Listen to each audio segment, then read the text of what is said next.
we are going to cover in the axilla is we have to know about the apex, base, boundaries, walls of the axilla, the contents which is lying inside. Okay. So one of its content will be brachial plexus, which will be separately taken as a topic. Tomorrow's session will be on the brachial plexus. Today I would like, so what is today's topic? So today's topic, if I talk about important things which you have to know, is to know about the boundaries of the axilla. So walls, how the axilla is formed. Okay. How the axilla is formed, and what are the structures lying inside, what are the relations of the structures lying inside. So these are the things which has to be completed in today's session, and also I will complete scapular anastomosis in today's session. So yes, let's start with the session. Okay, if anyone is not understanding anything, please let me know. Okay, thank you, Sakshi. So we can start the session now. So exactly, if I talk about axilla, it is also called as armpit. Okay. And it is actually a pyramidal space which is containing few important structures. It is containing axillary, artery, vein, cords of brachial plexus. So many important structures are lying in this region. Actually, it is containing brachial plexus, and all the branches, many branches of brachial plexus can be identified by doing the dissection in the axillary region. Okay. So basically, the study of axilla is very important. Why? Because we will know many of the important structures, correlation. So we will know the branches of axillary artery. We will know about the tributaries of axillary vein. We'll know about the axillary lymph node, and we will also know about the brachial plexus. And also, the scapular anastomosis will be covered in today's session. Actually, it forms a passage. Actually, it is very clinically very important, because axilla is clinically very important structure because it contains axillary lymph node which are enlarged in various clinical conditions. Okay. So basically, if I talk about, it is acting as a tunnel, or you can say funnel shaped structure, which is actually forming a passage for neurovascular structures to pass from the root of the neck to that of upper limb. So it is very important that we should be knowing the details of axilla. So here I would like to tell, and I would like to show you this image where you can appreciate the boundaries of the axilla. Okay. So in this image, you can appreciate the boundaries of the axilla. And if I want you to understand the boundaries of axilla, you imagine it is a pyramidal shape structure which is having an apex. So here I would like to use different color. This is the apex, as you can see. This is the base. Also, we are having here, this is the medial wall. This is the lateral wall. And we are having the lateral and that of, we are having the anterior and posterior wall. So all these walls will be studied today. These are all important. So these are the important walls which is important for you to know. So you have to know about the boundaries of the axilla. So it is actually six-sided box, as so it's a schematic diagram just to make you understand that it is a six-sided box which is having apex, base, medial wall, lateral wall, anterior and posterior wall. The axilla resembles a truncated four-sided pyramidal structure which is having apex, base and the walls, four walls, anterior, posterior, medial and lateral. So first thing which I want everybody to understand is to know about the apex and that of the, so it's important for you to know about the apex and that of the base. So let's describe it. Okay. So basically, if I want you to know about the apex, it's very important that you should be knowing that where is the apex of axilla directed. So it is directed towards the neck. As you can see in this image, that apex is directed towards the neck. So exactly, I would like to show you another image where you can appreciate the boundaries of the apex firstly. So basically, if we talk about apex, it's also given an another term, that is it is called as a cervico-axillary canal. So firstly, I would like to show you this space. This is apex, which is also called as cervico-axillary canal. And here you can see few bony structures has been shown to you. So let me just highlight it. Okay. So here we can see this is the scapula bone. Just to make you understand the boundaries of apex of cervico-axillary canal, this is the scapula bone, which you are seeing. Okay, this is the clavicle. And this is the rib, first rib. Okay, so here this triangular depressed area which is shown in between. So if I am talking about this space which is lying surrounded by these three bony areas is called as the apex or cervicoaxillary canal. So this space which is shown in green color is the cervicoaxillary canal. Okay.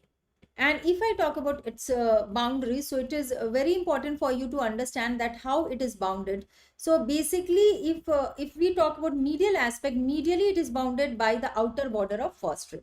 So this is outer border of first rib.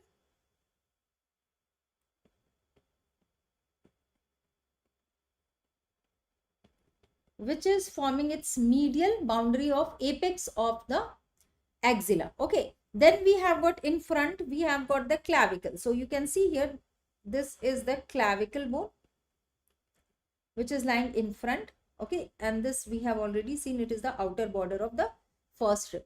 And also here we can see the, we have got in the posterior aspect, we have got the upper border of scapula. So this bone is the scapula. So this is the scapula bone, upper border of scapula. So these three bony structure is enclosing the space that is called as apex or cervicoaxillary canal, and this forms a pathway for the structures from the root of neck entering into the axilla, going towards the upper limb area. So this is this is the reason as the continuation between the neck and the upper limb is formed through apex, it is called a cervicoaxillary canal.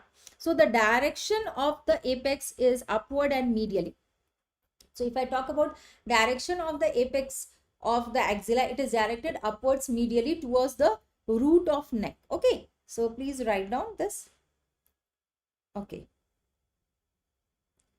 Apex or cervicoaxillary canal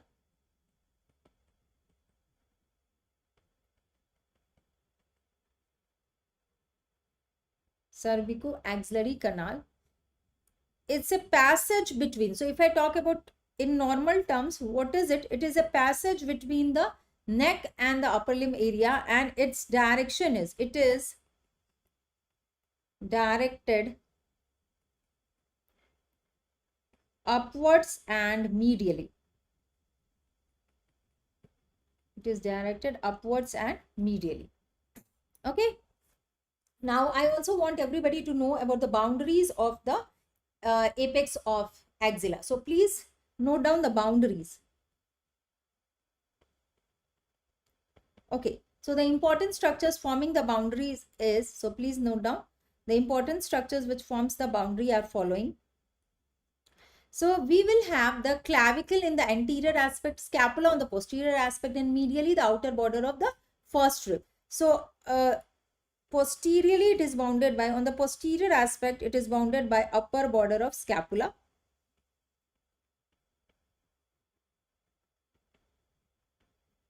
On the medial aspects, if I talk about medially, it is bounded by outer border of first rib.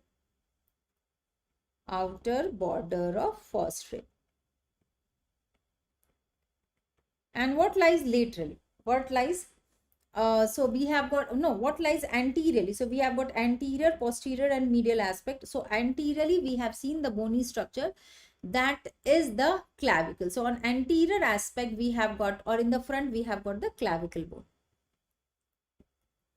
So this is about the boundaries of apex cervicoaxillary canal. Okay. So after this, let's see another image which is just helping you to understand the boundaries of the axilla. I will draw a diagram of horizontal section defining the boundaries and the content of axilla, and this is a very important diagram which is either can be asked as a question of diagram making, or it can be asked as a short note. So boundaries of axilla. So in this diagram we can, if we have to so exactly if I talk about the apex we have already done. If I have to talk about base, it's It is the lower end of the axilla, which is called as the base, and it is directed downward. It is formed by axillary fascia. Okay. So other than that, if we talk about the other important structures like anterior and posterior wall, so anterior wall we will be formed by pectoralis major muscle, and inside means pectoralis major muscle is covering the pectoralis minor and subclavius muscle. So here I just want to slightly enlarge this image so that you can appreciate. So can everybody see, this is the cut end of pectoralis. This is the part of pectoralis major muscle which has been dissected out. So only you can see the inner muscles. So like you can see the pectoralis minor, and this small muscle which you are seeing here, this is the subclavius muscle below the clavicle. Okay. So we can see here, this is the subclavius muscle. This is subclavius muscle.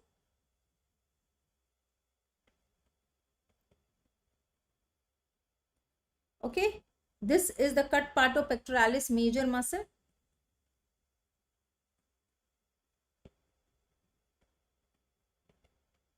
This is also the cut part of pectoralis major muscle. These two. Okay, these are all cut part of, and this muscle which you are seeing is the pectoralis minor muscle. So basically, the pectoralis minor, the pectoralis major, subclavius muscle will be lying on the anterior aspect of the axilla, will form the anterior wall of the axilla. Okay. Medially, you can see this muscle. So you can appreciate these are the digitations of serratus anterior muscle.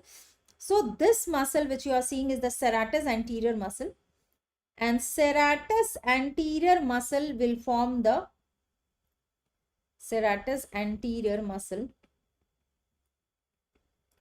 will form the medial wall of axilla. Okay, got it? And laterally, if I talk about the laterally, the boundary of the axilla is formed by the biceps muscle. Which muscle? Biceps brachii muscle. So tendon of biceps brachii. Also, we will have the tendon, coracobrachialis muscle and all together is forming its. So we have got here the biceps brachii muscle. We have got the biceps brachii muscle and also coracobrachialis muscle. All these muscles will also, you can see this is the coracobrachialis muscle. So other than that, you can see this is the coracobrachialis muscle which is shown here. Coracobrachialis muscle. So coracobrachialis muscle. Then we have got the biceps brachii muscle. So all these muscles are forming the lateral boundary. Okay, and what lies on the posterior aspect? So posteriorly it will have subscapularis, and it will have also the muscle that is latissimus dorsi and teres major muscle. So I just want to use another green color so you can, or this color. Okay, this is the subscapularis muscle. Then we have got the teres, we have also got the latissimus dorsi muscle. Okay, we are having the latissimus dorsi muscle, subscapularis muscle, teres major muscle. So all these are forming the boundaries on the posterior aspect. So it is important that you should be knowing about the boundaries. So in this image, I have tried to make you understand the boundaries and the muscles which is overall considered to be surrounding the axillary region. But for proper understanding, we'll make a horizontal section of the axilla in which we can appreciate the boundaries, and then we will write the contents also. So firstly, for boundaries of axilla, please write on the details. So we have already noted about the apex. Now the next thing is to know about the base. So base is also called as the floor. And if I talk about the base or the floor, it is formed by lower end of axilla, which is directed downwards, and it is mainly formed by axillary fascia. Okay, so you can imagine on your own body, this is the armpit, how it will be bounded. So if this is the armpit, medially we will have the serratus anterior muscle, anteriorly pectoral muscles, pectoralis major, minor, subclavius, posteriorly latissimus dorsi will be there. We will have also the part of subscapularis muscle and teres major muscle, and on the lateral aspect, the biceps brachii muscle, coracobrachialis muscle. Okay. So this is about the base or floor. Anterior wall.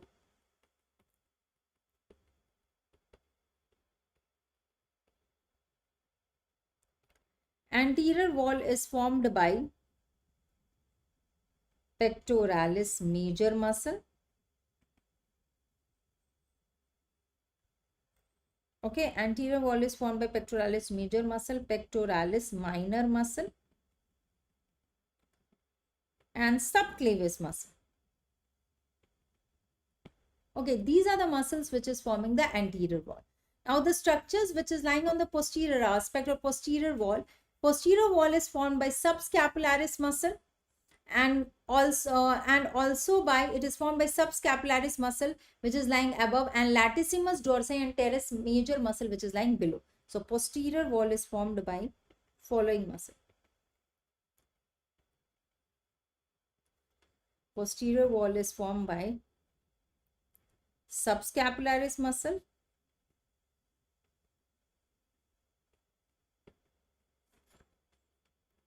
latissimus dorsi muscle, and teres major muscle. Okay. Now, so done with this. Now we will talk about the medial and that lateral wall. So medial wall is formed by serratus anterior muscle. So basically, if I talk on medial aspect, there lies ribs, there is lying the intercostal spaces covered by serratus anterior muscle. So there will be ribs on the medial aspect, and also there will be intercostal spaces, and all these structures are covered by serratus anterior muscle. On the lateral aspect, the lateral wall is formed by tendon of biceps brachii,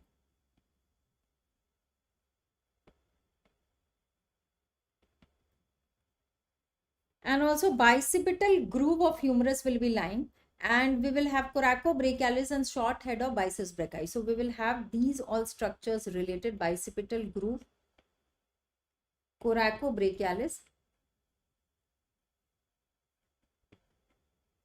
short head of biceps brachii.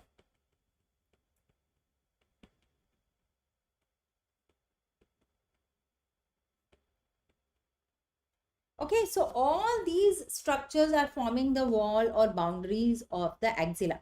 So now we are knowing the walls and boundaries very nicely. We are knowing the walls and the boundaries. And next is to know about the content. Okay, so let me just check, are the students understanding? Any doubt they can let me know. Okay, so yes, good evening to everyone. If you are not understanding anything, please let me know. Okay, it's a very important topic. So it's important that we should be knowing the whole detail of axilla. So content, next important thing is to know the content of axilla. Okay, so we have to know the content. So basically I will show you a section, horizontal section schematic diagram showing you the content of axilla, and also explain you the boundaries. But for examination we will draw the diagram. You all will draw the diagram along with me and understand the boundaries and the content. So let's talk about content of axilla. So here we can see this is a horizontal section where you can appreciate, here we have got this bone is this. So we can see the first rib, we can see the humerus bone, and we can see the scapula bone. So anterior, so which is this? This is anterior, this is posterior, this is medial, this is lateral. Okay.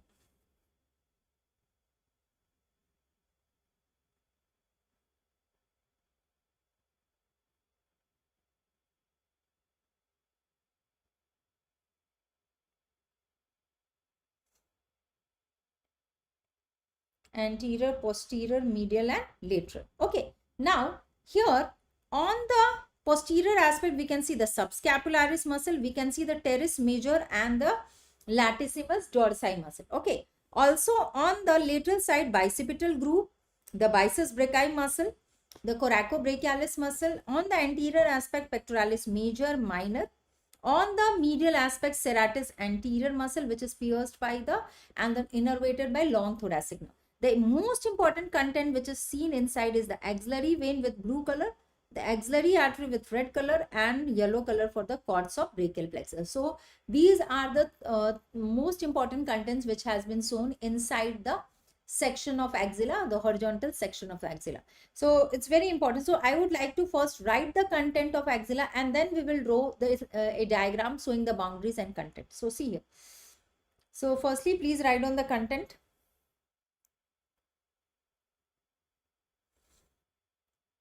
So content of axilla is following. It will contain axillary artery and its branches. It will contain axillary artery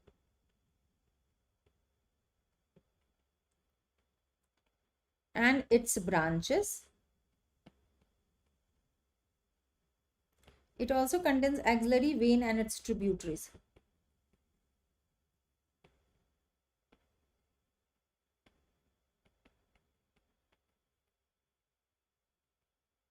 It contains cords of brachial plexus.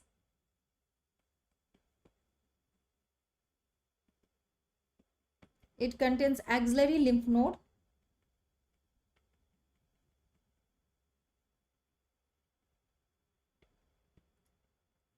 It contains fibrofatty tissues.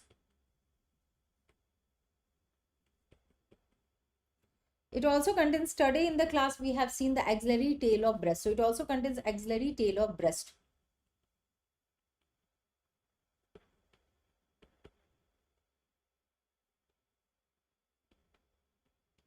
And it contains two important nerves which is also residing in the axilla, that is long thoracic nerve, which gives innervation to serratus anterior muscle, and intercostobrachial nerve. So it gives long thoracic nerve. It contains long thoracic nerve and intercostobrachial nerve.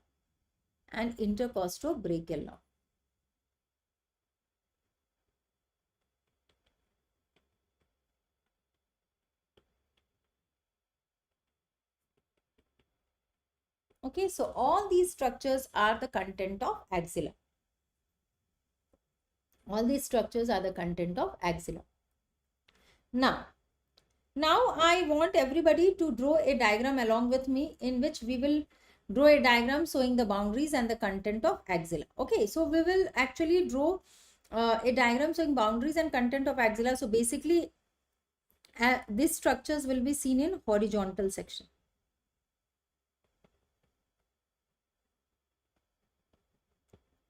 So the structures will be seen in horizontal section.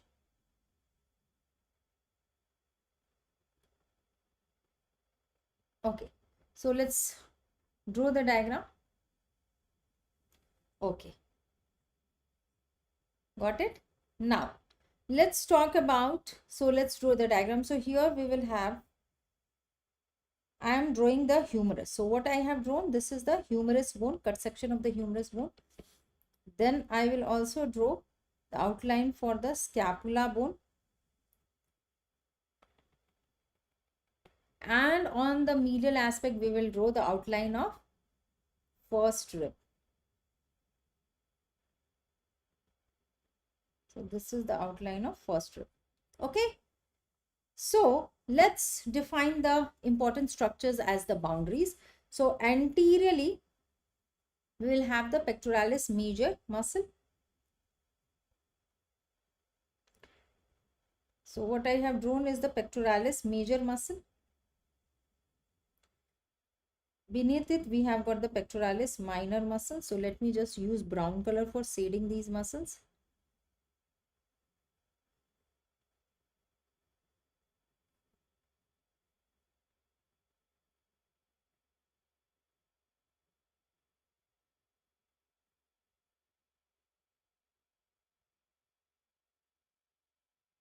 Pectoralis major and the pectoralis minor.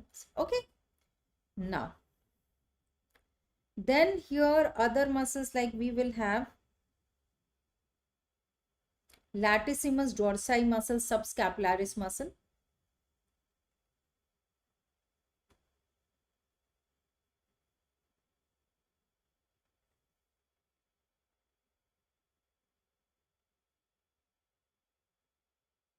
Okay. So let's again use brown color for shading the muscles.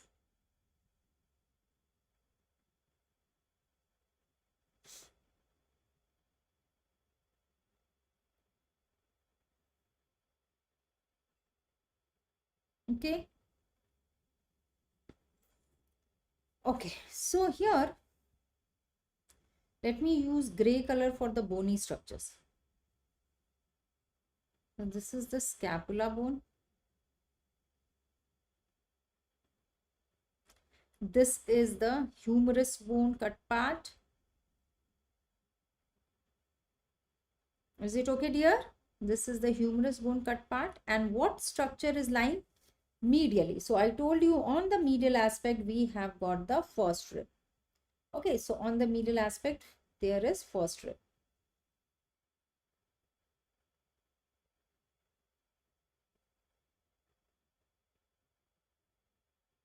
Okay, so we have got an outline now, no doubt about this. So now we have got the outline, and I will draw the tendons of few more muscles. For that, I am using green color. Okay, so we will draw the tendons of few more muscles. Okay.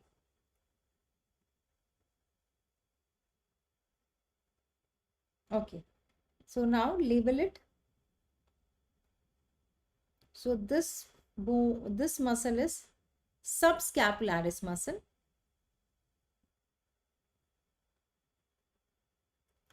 This is subscapularis muscle.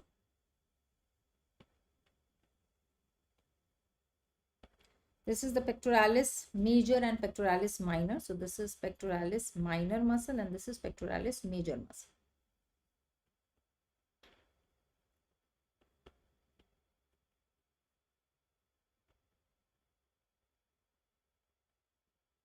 Okay, so we already know pectoralis major, minor. What will be this pectoralis major and minor? This will be anterior part, this subscapularis muscle, and we will have the teres major and latissimus dorsi. So here we will have this muscle as teres major muscle and this muscle tendon is the latissimus dorsi muscle. So this is teres major muscle and this is latissimus dorsi muscle. Okay, and we have got few muscle tendons also shown here, which is more related to the lateral aspect. We have got biceps muscle, long head.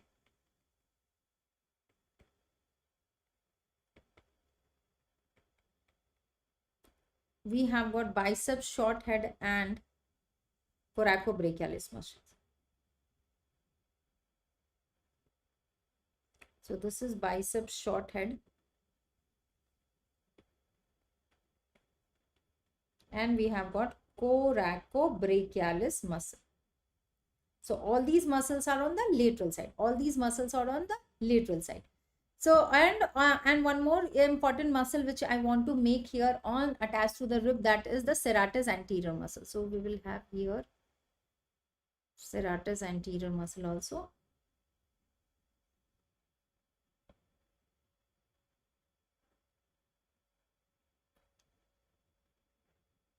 This will be the serratus anterior muscle.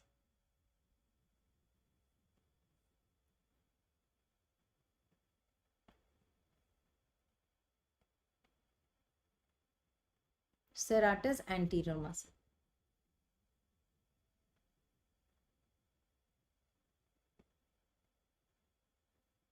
Okay, and we will also draw a nerve to serratus anterior muscle. So we will draw here nerve to serratus anterior muscle.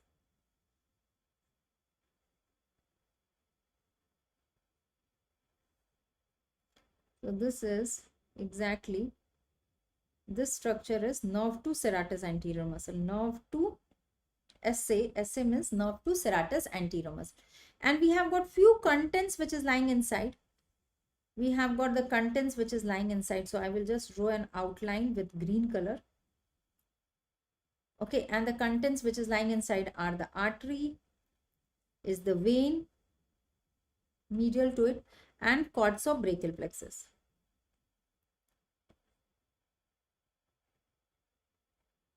Okay, so what is it? These are yellow color cords of brachial plexus. We have got artery and we have got vein. This is the vein and we have got the artery. Okay, so if you want, you can just write here, this is P, this is L, this is M, and this is AV, and this is AA. Okay. So what is AA? Now what is AA? AA is axillary artery. AV is axillary vein. Okay, my dear students, what is P, what is M, and what is L? That is posterior cord of brachial plexus. This is P for posterior cord of BP means brachial plexus. M is medial cord of brachial plexus. And L is lateral cord of brachial plexus. Okay, so this is important for you to know. So we can see here all the cords of brachial plexus, axillary vein, axillary artery is lying inside the axilla, and we can also see the boundaries. We can also appreciate the boundaries of axilla. So same diagram. So my dear students, same kind of a diagram you have to make. Okay, same diagram you have to make if you get a question of axilla, or it can also be asked as draw a well labeled diagram showing the boundaries and the content of axilla.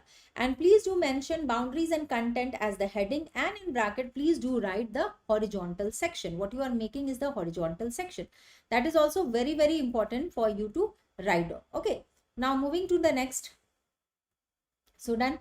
Now what is the next part which you have to understand? So the next thing which you have to understand is to know about the content in detail. So few of the content I would like to help you to understand in detail. So let's talk about that content. Okay, so first content which I want everybody to understand is the axillary artery. So we will discuss the axillary artery, then we will discuss the axillary vein, then we will discuss the axillary lymph node. Okay, so let's discuss that. Okay, so let's discuss that. So exactly we have to know the axillary artery. So for that, I would like to firstly show you this image. So this is an image showing the axillary artery. So exactly axillary artery is the main artery of the upper limb. And important point about axillary artery is that it is a continuation of subclavian artery beyond the level of outer border of first rib. So here few markings are important. So here this is the first rib. This is first rib. So this part of the artery is subclavian artery.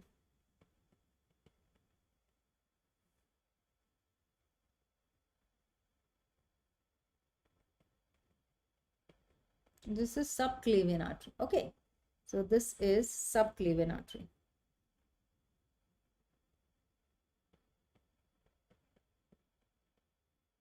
Okay, this is subclavian artery.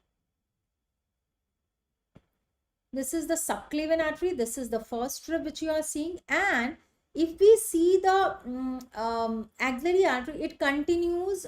It is actually the subclavian artery changes its name into axillary artery at the level of outer border of first rib, and this is the teres major muscle where they end to become the brachial artery. Okay, so here exactly this is the key muscle which is called as the pectoralis minor muscle, and this will be the first part of axillary artery, first part of A. This part which is lying behind this pectoralis minor muscle is the second part of A, means axillary artery, and beyond this we will have the third part of axillary artery. Third part of A means axillary artery. A means axillary artery. Is it okay? So what we can tell that axillary artery is the main artery of upper limb. It begins at the outer border of first rib, and actually it becomes brachial artery at the lower border of teres major muscle. So this muscle is teres major muscle. And at the lower border of teres major muscle, the axillary artery will become brachial artery. So thereafter it becomes brachial artery. So that means here we have written, this is the third part of axillary artery. This is the third part of AA means axillary artery. Is it okay? So now we can see in this schematic diagram, three parts of axillary arteries are there. So let me help you to understand the three parts of axillary artery. The subclavian artery at the level of outer border of first rib changes its name to axillary artery. The part of axillary artery from outer border of first rib till the level of upper border of pectoralis minor muscle is called as the first part. The part of axillary artery which is lying behind pectoralis minor is the second part, and the part of axillary artery which lies lower to pectoralis minor muscle till the level of teres major muscle lower end. It's called as the third part of axillary artery, because at the lower border of teres major muscle, axillary artery changes its name to brachial artery. So this is a very important point which you have to know, and that is very important point. So firstly, you should write the introduction part of axillary artery. Axillary artery is the main artery of upper limb. So axillary artery begins at the outer border of first rib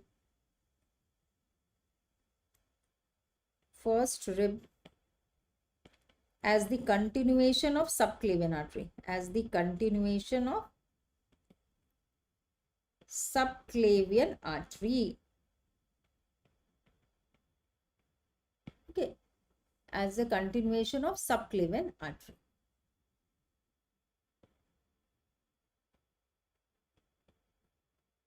Okay, so it begins at the outer border of first rib as the continuation of subclavian artery. Okay, and ends by becoming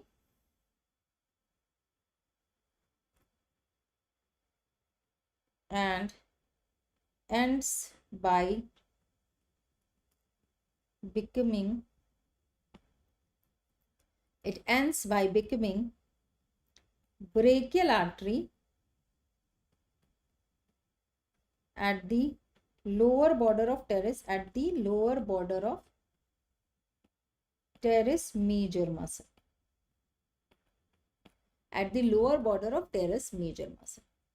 Okay, so it will start as the what is the level? Outer border of first rib. It will end at the lower border of teres major and will become brachial artery. Okay, this is the whole extent of axillary artery. The next important point is to know about the three parts of the axillary artery. So which is the key muscle of the axillary region which divide the axillary artery into three parts? That is the pectoralis minor muscle. So axillary artery is divided into three parts by pectoralis minor muscle. So please note down. Axillary artery is divided by pectoralis minor muscle,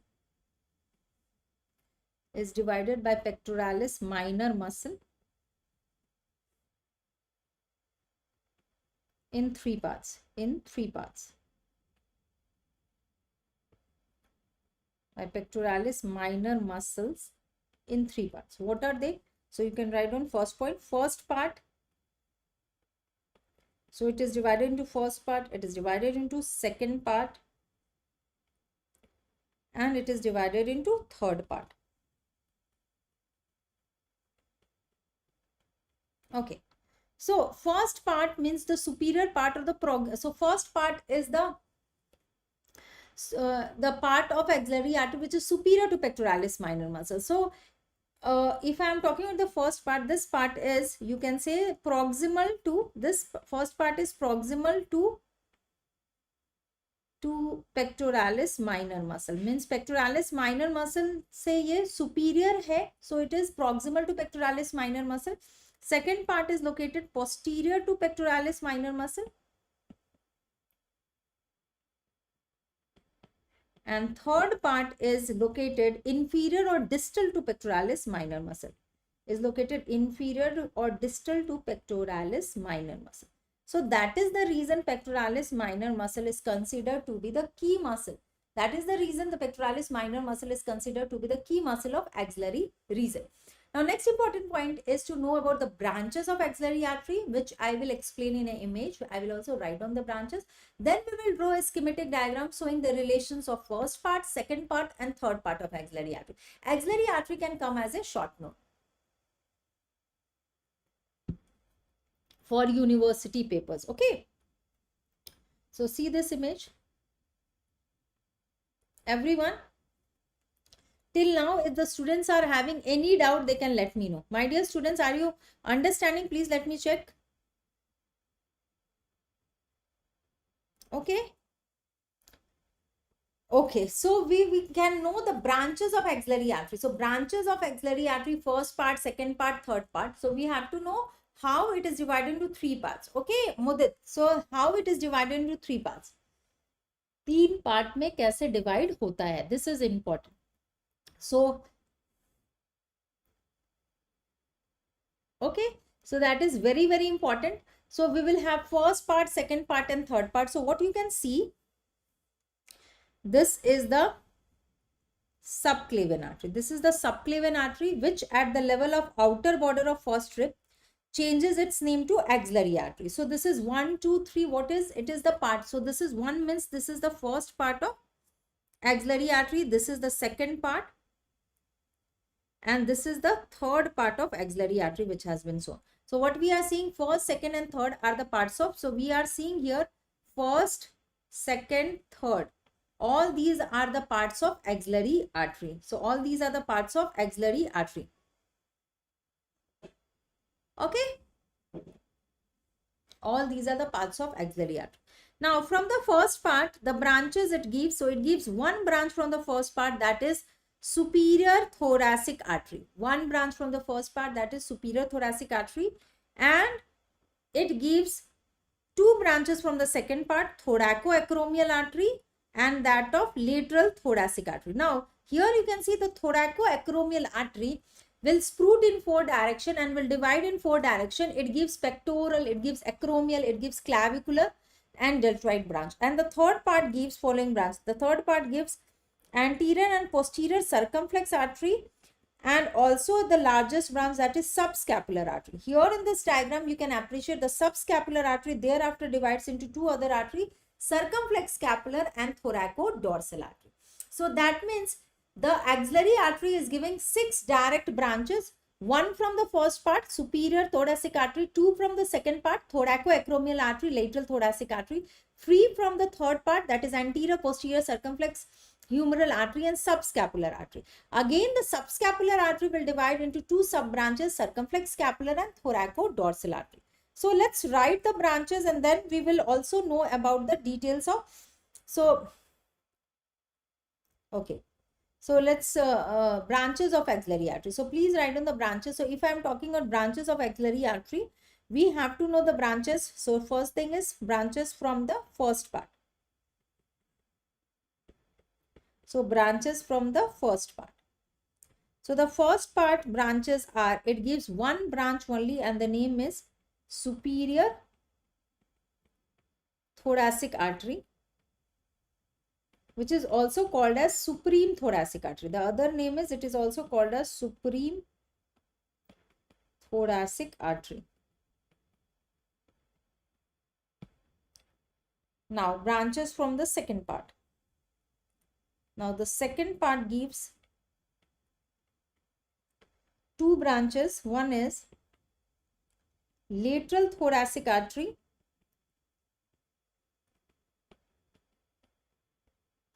and the other is thoracoacromial artery. The other is thoracoacromial artery. So we have got thoracoacromial artery and that of lateral thoracic artery. Again, the thoracoacromial artery will divide into 4 sub branches. The thoracoacromial artery will divide into 4 sub branches. What is it? The 4 sub branches are acromial branch, deltoid branch, pectoral branch, clavicular branch. Okay. Now talking about the branches from the third part of axillary artery. So now branches from the third part of axillary artery. So write down C. Branches from third part. So if I talk about the branches from the third part, it gives anterior circumflex humeral artery, posterior circumflex humeral artery,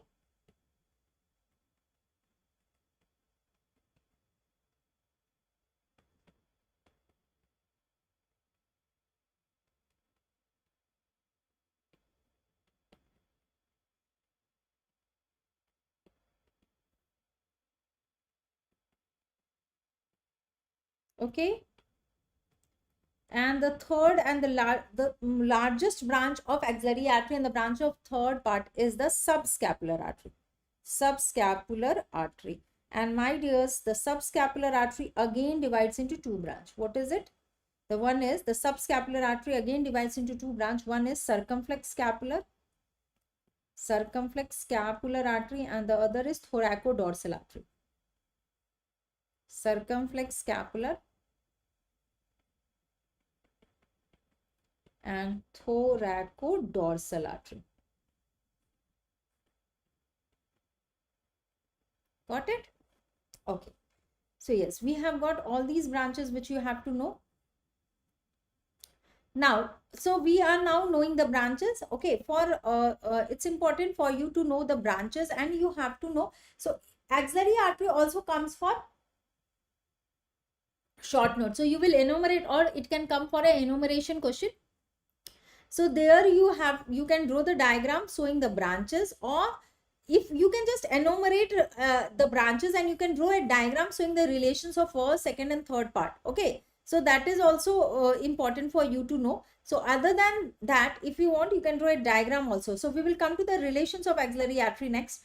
And for the branches, you can just mention the branches of axillary artery as the following. It gives following branches, and we have written the name of the branches also. The next important point is important for you to draw a schematic diagram just to make you understand the relations of the three parts of the axillary artery. So that is very important for you to note down. Okay. So we will also know about the relations of axillary artery, three parts. So we know axillary artery is having first part, second part, third part, and we have to know the relations. So firstly, let me we can draw a diagram for it, or we can have this table showing the relations, and then I will draw a diagram showing the relations of individual part of axillary artery. Okay.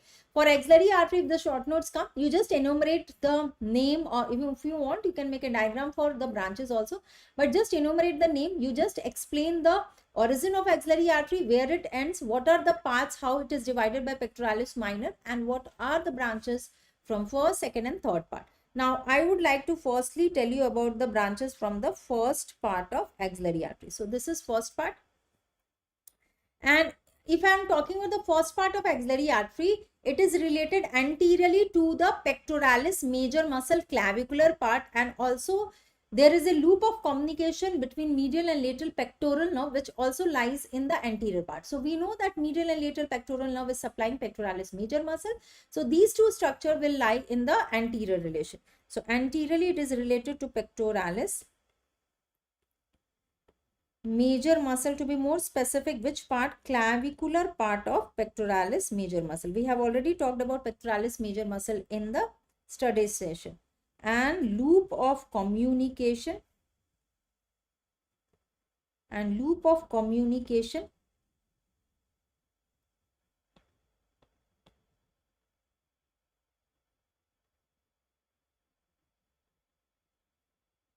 okay, and loop of communication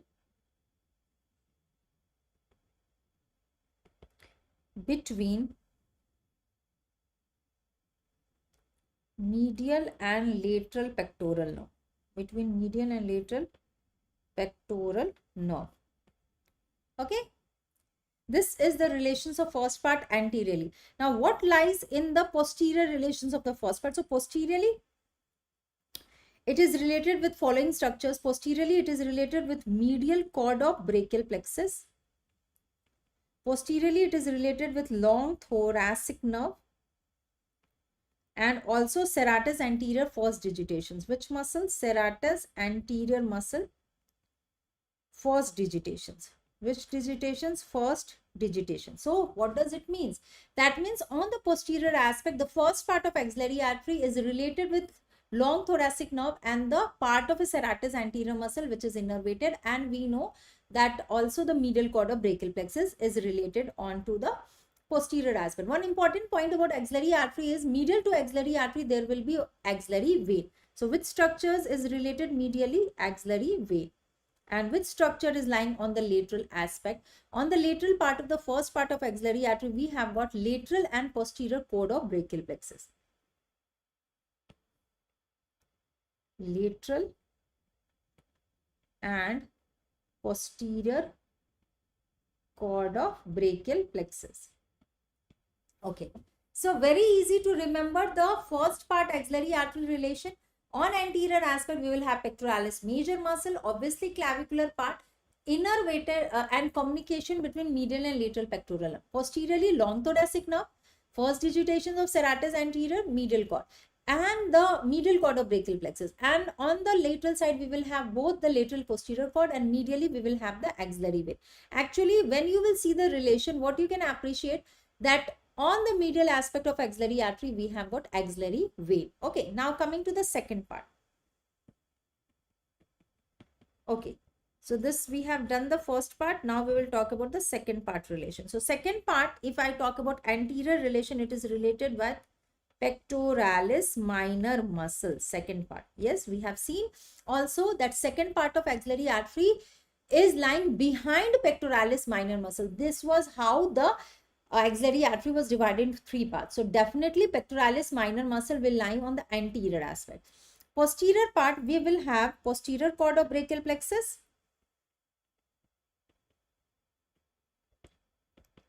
and subscapularis muscle.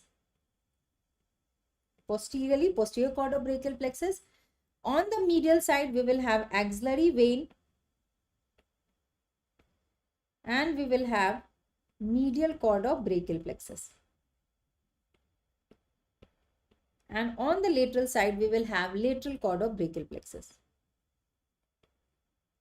So, actually, the relations of second part of axillary artery is very easy to remember. Why? Because the cords of brachial plexus is arranged according to their name around the second part of axillary artery. Very easy. The posterior cord of brachial plexus will related to posterior aspect of the second part of axillary artery. The medial cord will be related medial to the pectoral, medial to the second part of axillary artery, and the lateral cord of brachial plexus will lie on the lateral aspect of second part of axillary artery, and pectoralis minor muscle on the anterior part. So that means if I am talking about cords of brachial plexus, the arrangement of cords of brachial plexus, if I am talking about cords of brachial plexus, it is important for you to note down that arrangement of cords of brachial plexus is according to their name around the second part of axillary artery. A very important point for MCQs. And again, axillary vein will always lie medial to axillary artery. Now coming to the third part. Now it is important for us to know the relations of third part of axillary artery. Third part of axillary artery is related anteriorly to medial root of median nerve. It is related anteriorly to medial root of median nerve. Got it? Posteriorly, it is related to, posteriorly, the third part is related to radial nerve, axillary nerve, subscapularis muscle, axillary nerve, subscapularis muscle in the upper part, and teres major muscle in the lower part. So actually, teres major and subscapularis muscle is forming the posterior wall of axilla. So obviously they will related to the posterior aspect of third part of axillary artery. Radial nerve and axillary nerve are the branches of posterior cord of brachial plexus, so they are related on the posterior aspect. What lies on the medial aspect? Obviously, axillary vein is definitely lying on the medial aspect, and the other nerve will be ulnar nerve and medial cutaneous nerve of fora. Medial cutaneous nerve of fora. So actually, medial cutaneous nerve of forearm and ulnar nerve are the branches of medial cord of brachial plexus. What lies laterally? Musculocutaneous nerve.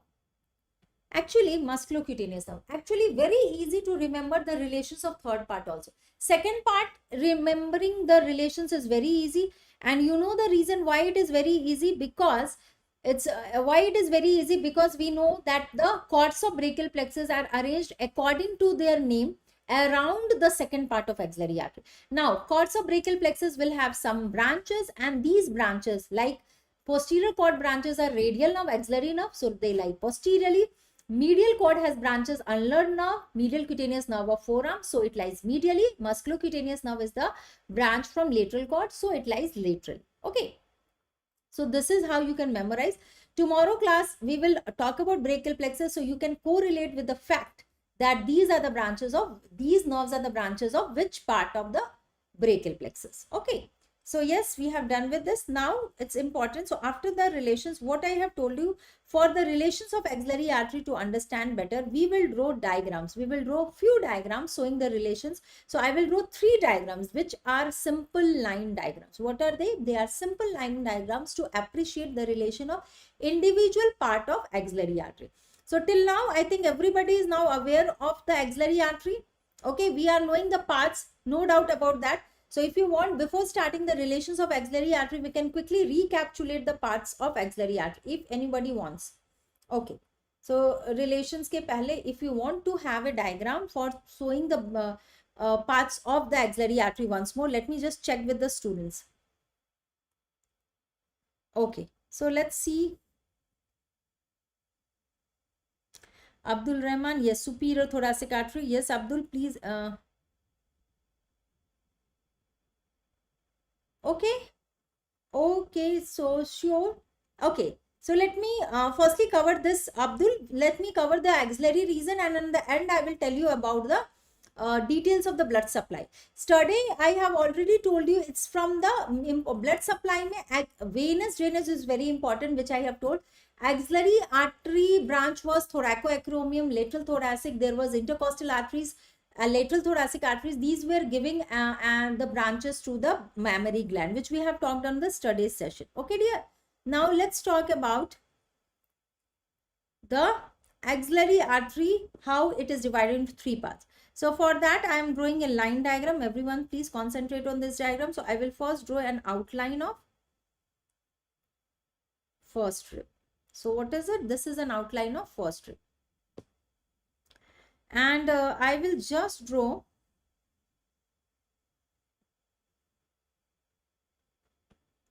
the artery, the axillary artery outline.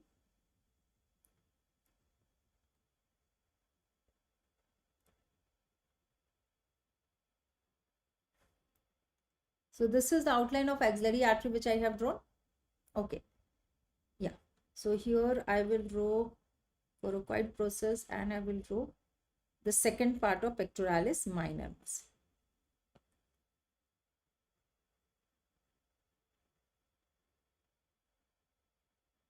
This is the second part of pectoralis minor muscle. Okay. And what is the ending point of axillary artery? It ends by becoming brachial artery. So just a minute. Just partially we can.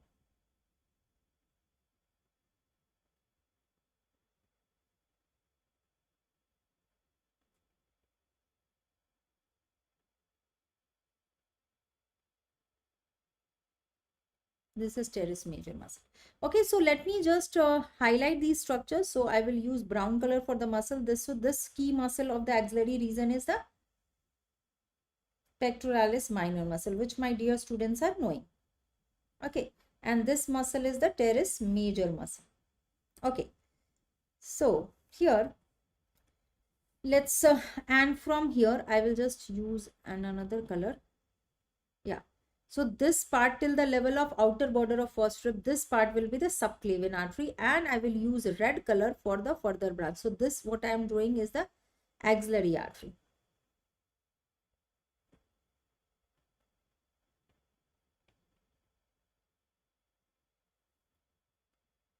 Again, it will become brachial artery here.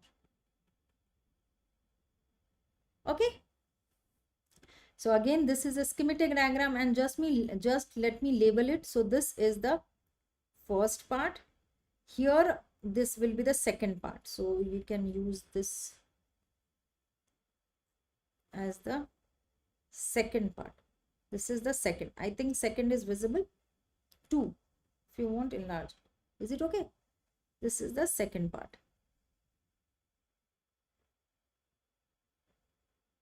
Is it visible? Second. and this is the third part. First, so this is first, this is second, and that is third. So yes, and partially you can write clearly if it is not visible. So this is the second part.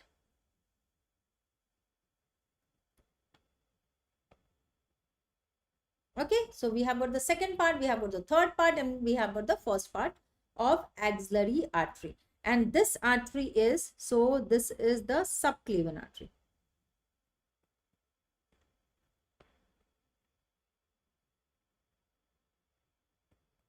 Is it okay, dear? This is subclavian artery. Now, what is this rib? This is the first rib, no doubt. This is the first rib.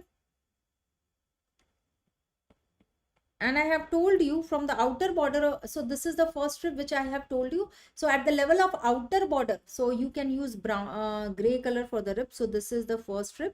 And from the outer border of first rib, the subclavian artery changes its name to axillary artery. And the proximal part of the, from the outer border of first rib till the proximal part of that is the proximal part of axillary artery till the level of pectoralis minor is the first part, and behind pectoralis minor, so which muscle is this? This is the pectoralis minor muscle. So here this is pectoralis minor muscle. We have got the second part, and this part is the teres major muscle.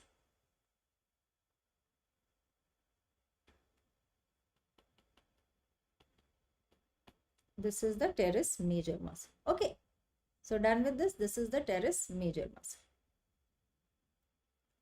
Okay, now let's draw a diagram showing the branches. So let's talk about the branches. So let me use this. So yes, we will talk about the branches. So what are the branches from the first part? So from the first part, it gives just one branch. Okay. From the second part, it gives thoracoacromial artery going in 4 directions. We will also have lateral thoracic artery, which is coming close to it, lateral thoracic artery. We will also have the largest branch, that is the subclavian artery, that is the subscapular artery, subscapular artery. It is giving another branch that is called as the circumflex scapular, and it gives 2 more branches here. One is, so it gives 2 more branches, anterior and posterior circumflex scapular artery. Okay, so let me just use black color to outline. So let me just, this is the lumen which I have drawn.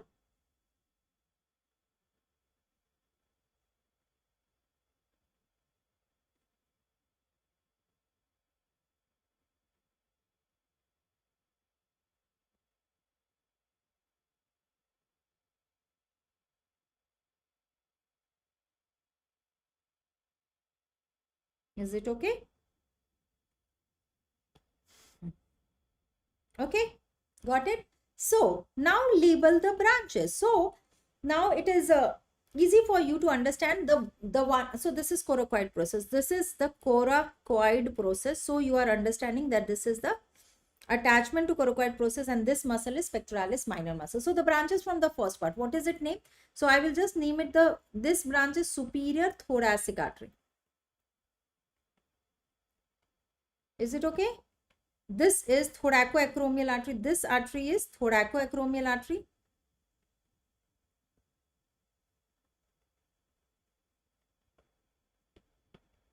This is the lateral thoracic artery.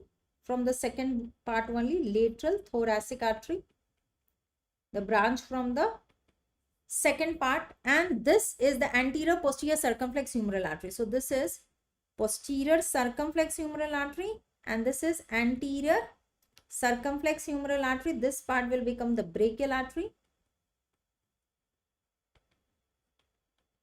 Beyond the level of, this part is the brachial artery beyond the level of teres major muscle. And this large branch is the largest, this is the largest branch which you are seeing from the axillary artery. This is subscapular artery.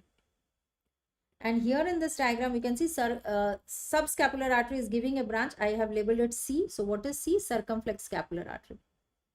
circumflex scapular artery.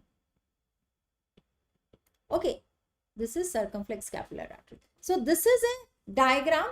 If you have got time and you want to score more, then you can make a diagram also showing the branches of axillary artery, first part, second part, third part. Okay, so this is the diagram which you will make. So now we are knowing the diagram showing the parts, first, second and third part of the axillary artery. Now a schematic diagram we have to make showing the relations of individual part of axillary artery. So I will first like to draw a diagram. Please write down. That is relations of. So please label it.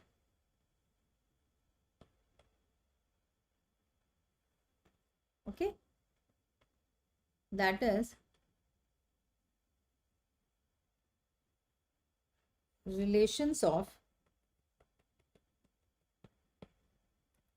first part of axillary artery.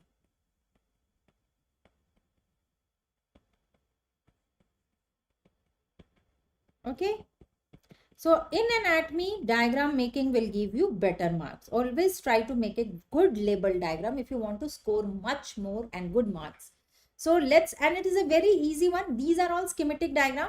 So let's talk about the, so first thing is that we will make, this is the artery. Okay.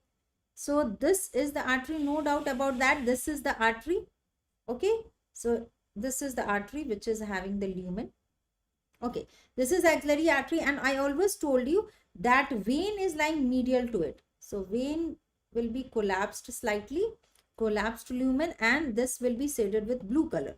Okay, this is the vein. So this is axillary vein, which is lying medial to axillary artery. So this is lying medial to axillary artery. Okay, so here, so we will, so actually it is important to know what is anterior, what is posterior, medial and lateral. So basically here also, and the, if I am talking about important structures which is related. So as I have told you, which structures lies anterior to the first part. So we know anteriorly we have got pectoralis major. We anteriorly we have got pectoralis major and loop of communication between medial lateral pectoral nerve. Posteriorly, we have got medial cord of brachial plexus, serratus anterior, first digitations of serratus anterior muscle. Axillary vein is medial, and laterally we have got lateral and posterior cord of brachial plexus. So that is very important for you to note down. So basically, let's make a muscle here. So this is pectoralis major muscle. So obviously, pectoralis major muscle will be lying anteriorly.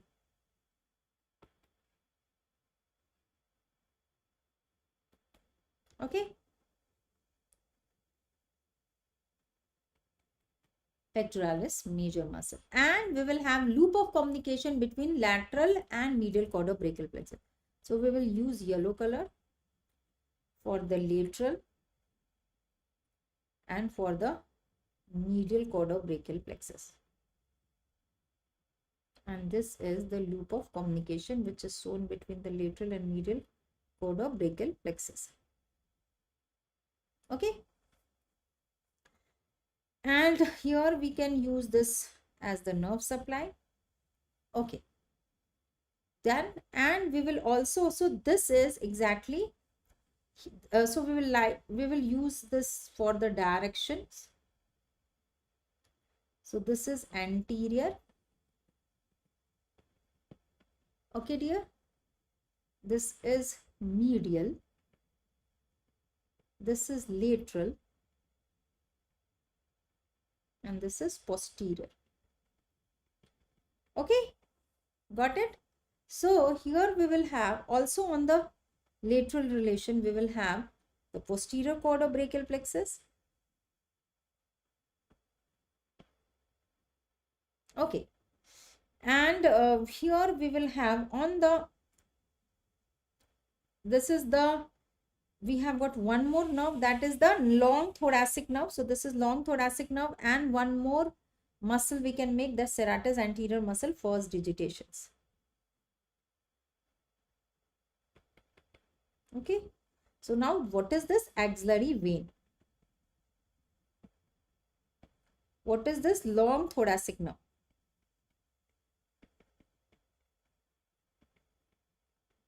What is this? Serratus anterior muscle.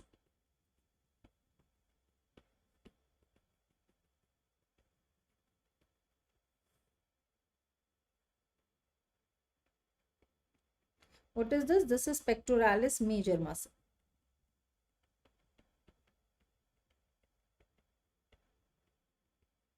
Loop of communication is also there. So there is loop of communication between the medial and lateral pectoral nerve. So what is this? This is loop of communication between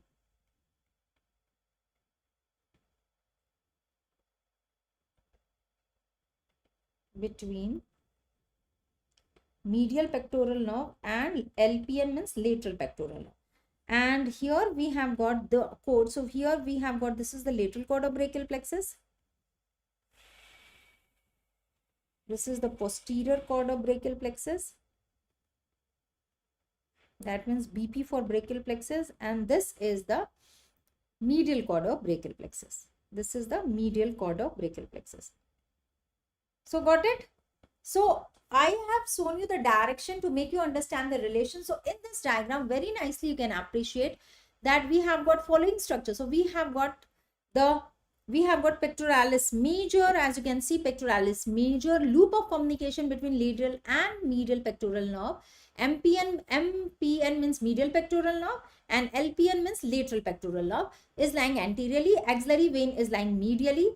And we have, if I am talking about axillary vein is medially, and on the posterior aspect, we have got serratus anterior muscle, first digitation, long thoracic nerve and medial cord. And lateral and posterior cord of brachial plexus are lying on the lateral aspect of the first part of axillary artery. So we have done with the relations of first part of axillary artery, which is important for you to understand. Done with this. Now we will make another diagram. So what is this? I have written AA. So that means axillary artery. AA, that means axillary artery.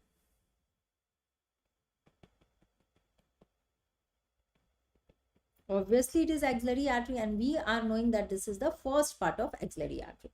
Obviously it will be the first part of axillary artery. Now we will draw another diagram showing the relations of second part of axillary artery. So we have done with the first part. Now we will draw another diagram showing the relations of second part of axillary artery. And I know my students are really knowing the very important relations, and has been asked in MCQ that all the cords of brachial plexus are arranged according to their name around the second part of axillary artery. So write down relations of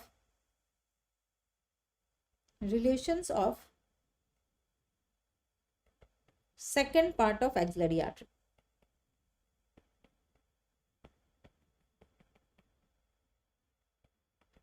And what is it? AA. In short, it is AA. Relations of second part of axillary artery. So again, we will draw a schematic diagram showing the relations of second part. So first thing which you have to draw is the axillary artery. Just medial to it is the vein. Okay. So just use this red color for the artery, and just adjacent to it is the vein. Okay. Okay, got it. This is the axillary artery and this is the vein. Okay, now here we will have anteriorly pectoralis major, then beneath it is the pectoralis minor muscle. So these two are the muscles. As you can see, pectoralis major and minor. Okay. So, and the cords of brachial plexus, and important structures to be known here is the cords of brachial plexus. So, we are knowing the cords of brachial plexus are arranged according to their name around the axillary artery second part. And posteriorly, we have got a muscle, that is subscapularis muscle. So, just a simple diagram of relations is enough. Okay, now, so what is this? Axillary vein medially. So again, this will be A for anterior, P for posterior, M for medial and L for lateral. Okay, just to make you understand. So here this will be lateral cord of brachial plexus.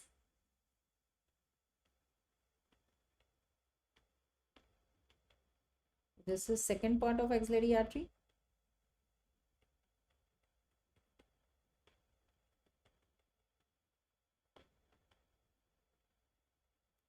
Okay, this is the posterior cord of brachial plexus.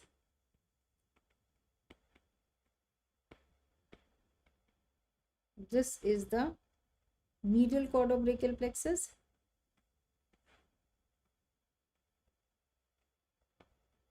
This is pectoralis minor muscle.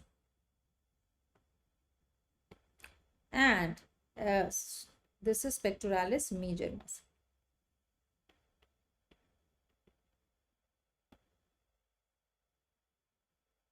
Okay, and this muscle is the subscapularis muscle, which is lying posteriorly. To the relations of second part. So done.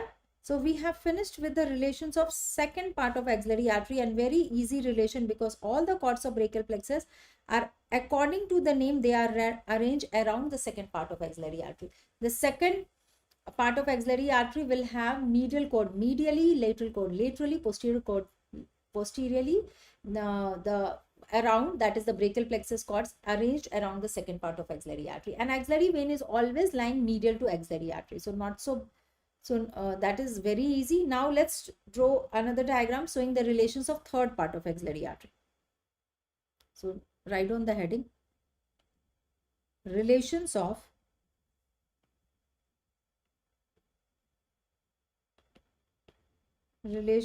third part of axillary artery.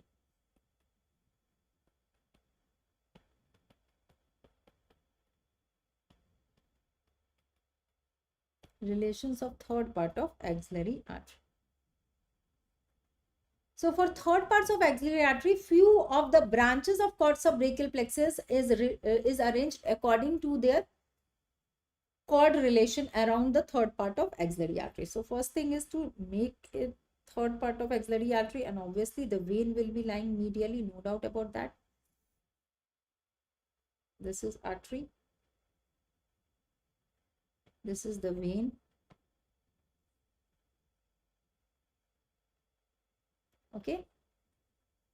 And then so many yellow dots for the relations. Okay. And few muscles also.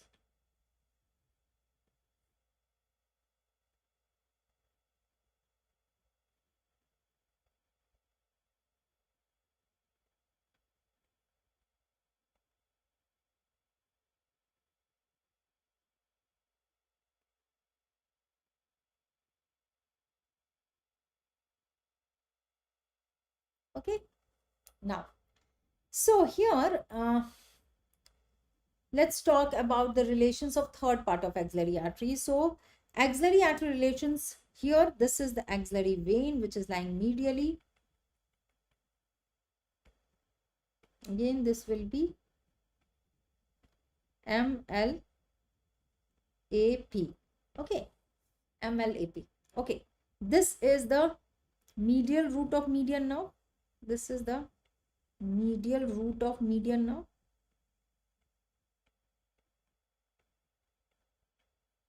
This is medial cutaneous nerve of arm and forearm, ulnar nerve. So this is the ulnar nerve. This is medial cutaneous nerve of arm, and this will be medial cutaneous nerve of forearm.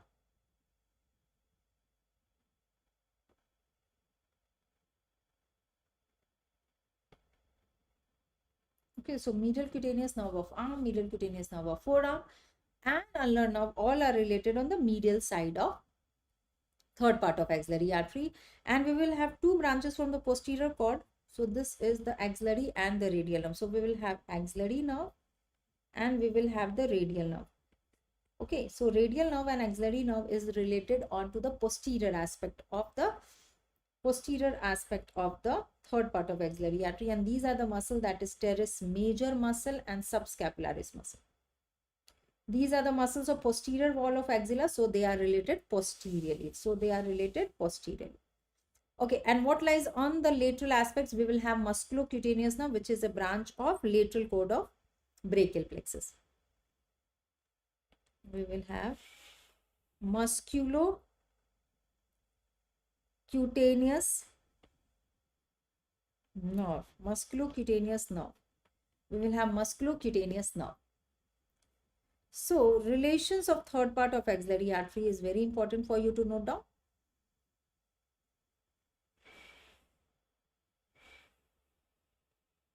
We have already enumerated and now we have drawn a diagram showing the relations of first part, second part and third part of axillary artery. So that is very, very important for you to understand. Okay. So yes, these were the schematic diagram just to make you understand the relations. Already we have written. Yes, any of the students?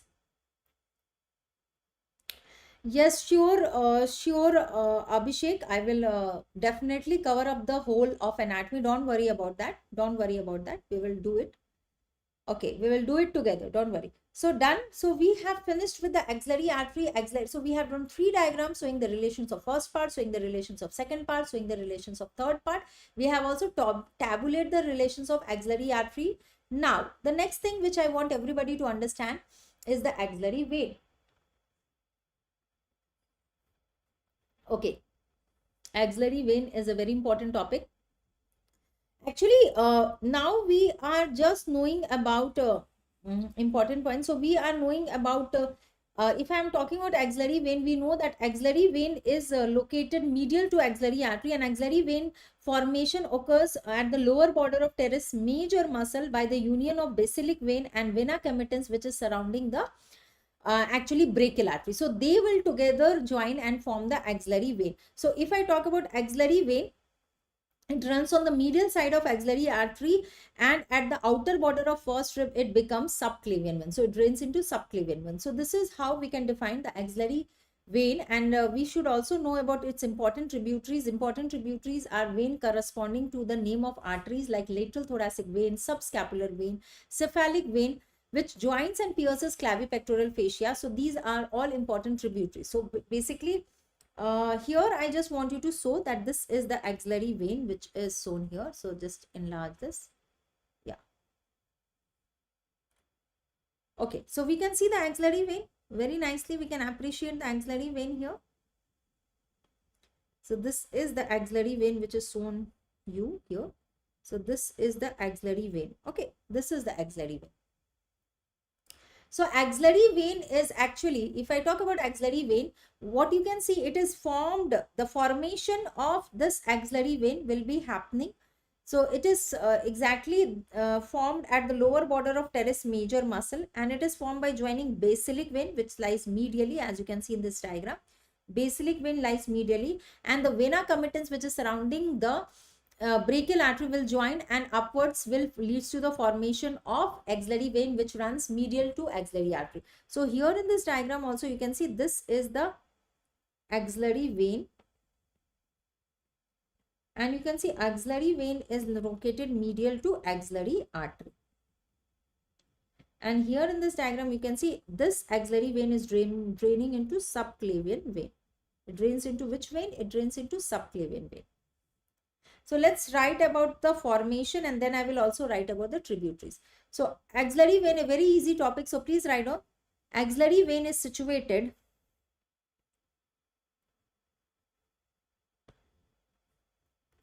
axillary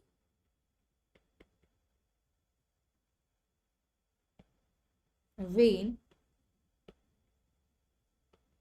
is formed at the lower border of teres major muscle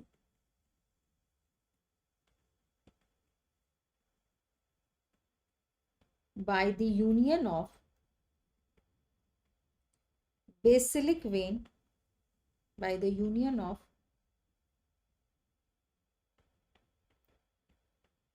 basilic vein and venae comitans, means the small veins which is surrounding, venae comitans of brachial artery, of brachial artery. So these are small veins which is surrounding the brachial artery. Got it? It runs upwards, axillary vein, it runs upwards medial to axillary artery. It runs upward medial to axillary artery, and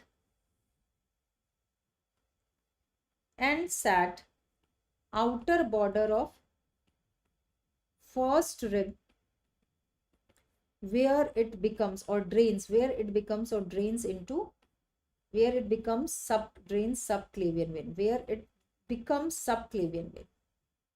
So where it becomes subclavian vein.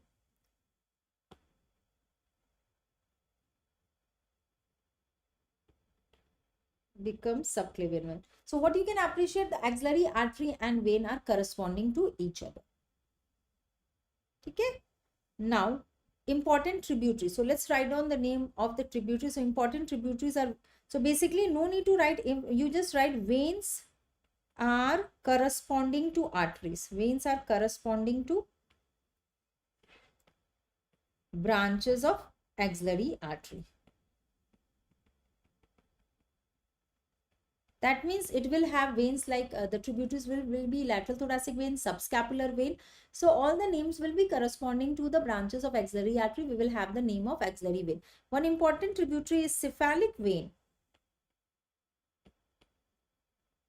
which will join axillary vein after piercing clavipectoral fascia. So in today's session, we have completed the topic of clavipectoral fascia, where we have seen, yes, cephalic vein is draining into axillary vein. So exactly, it is very important for you to know, if I talk about axillary artery and axillary vein, they are covered by axillary sheath. And what is the, how is axillary sheath formed? Actually, axillary sheath is continuation of prevertebral layer of deep cervical fascia from the neck.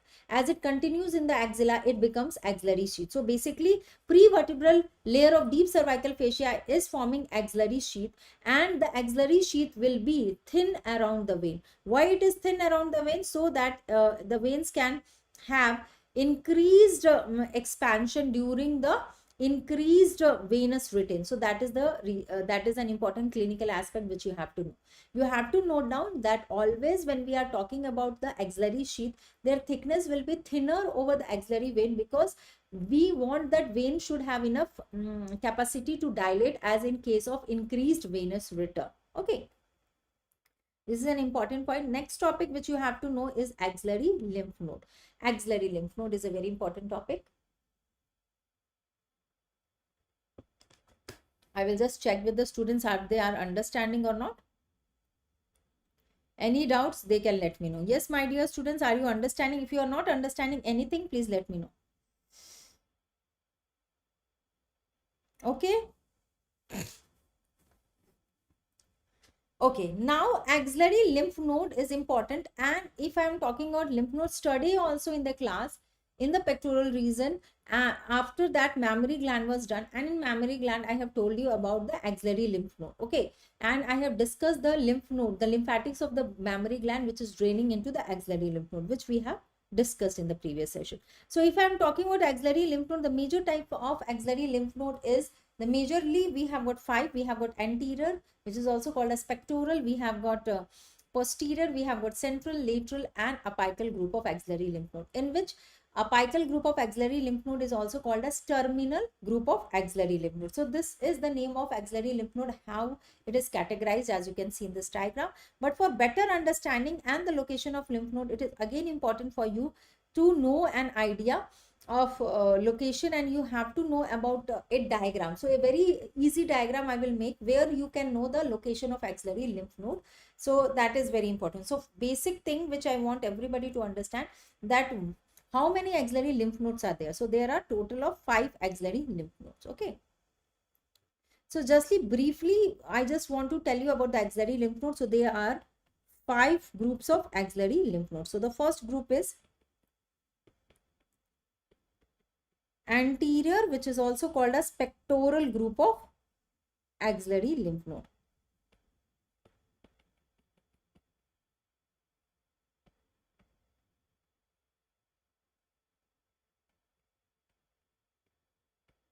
Okay.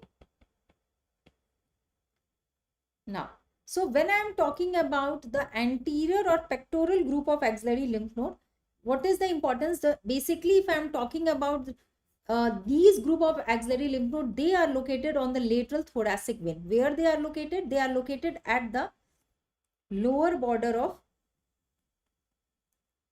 pectoralis minor muscle along lateral thoracic vein, along lateral thoracic vein.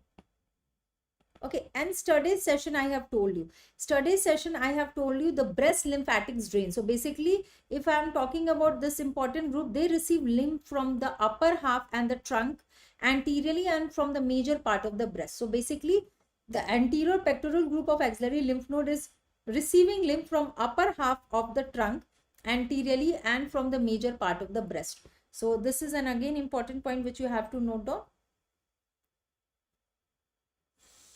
They receive lymph from, they receive means anterior group or pectoral group of axillary lymph node, they receive lymphatics from, they receive lymph from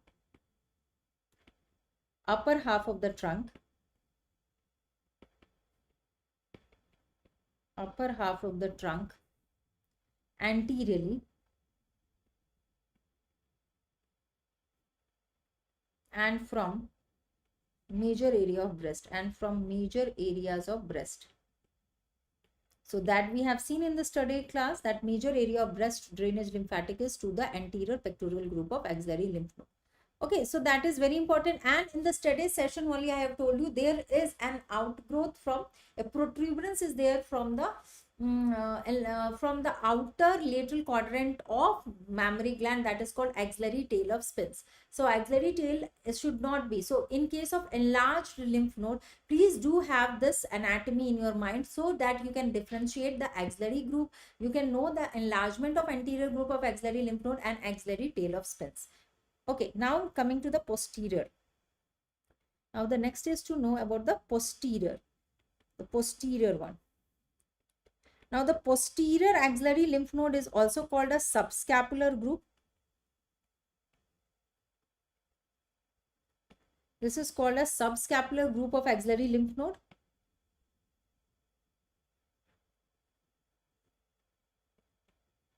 Subscapular group of axillary lymph node.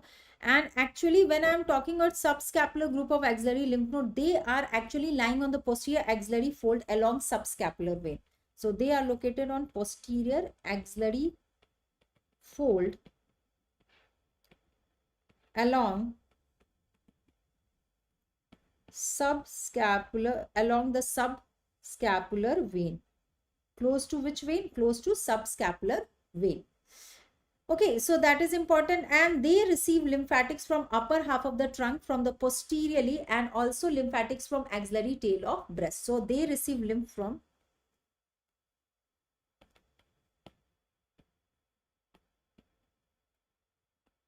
upper half of trunk posteriorly.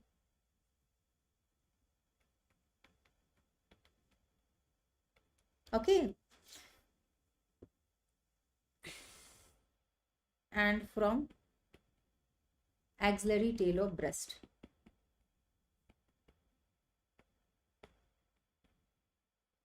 Now, done. Now coming to the third group, next group, that is the lateral. So exactly this has been also asked in examination about the lateral group of axillary lymph node. They receive lymphatics from lymph from upper limb. So they lie along the upper part of humerus. So they are located along axillary vein. They are located close to the axillary vein and they drain lymph from up. They drain lymph from upper limb. Okay. Now coming to the next, that is central group. So if I talk about the central group, they are located in between. So basically they are located in the upper part of the axilla and they receive lymph from other groups. They receive lymph from other groups.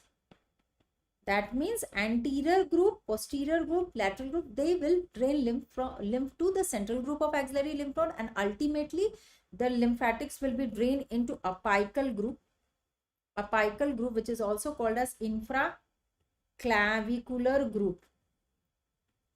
And actually if I talk about the apical or infraclavicular group of the lymph node, they are actually located very close to the apex. They are located very close to the apex of the axilla, along the axillary, and they are of great clinical importance because they receive lymph directly from the upper part of the breast also, and all these lymphatics that is from the other group will also drain into the apical group. So that is the reason they are very important to know about the apical infracavicular group. They are actually located they are located deep to clavipectoral fascia, very close to the apex of the axilla along the axillary vein, and they are of great importance because receive lymphs either from the upper, they can also receive lymph from the upper part of the breast directly or indirectly from the other parts of the breast. So that is very important, and they will drain. So this is also called as terminal group of axillary lymph node, and they will drain. And if I talk about drain, so they drain their lymph into subclavian. So they will drain their lymph into, okay, they drain lymph into subclavian lymph trunk,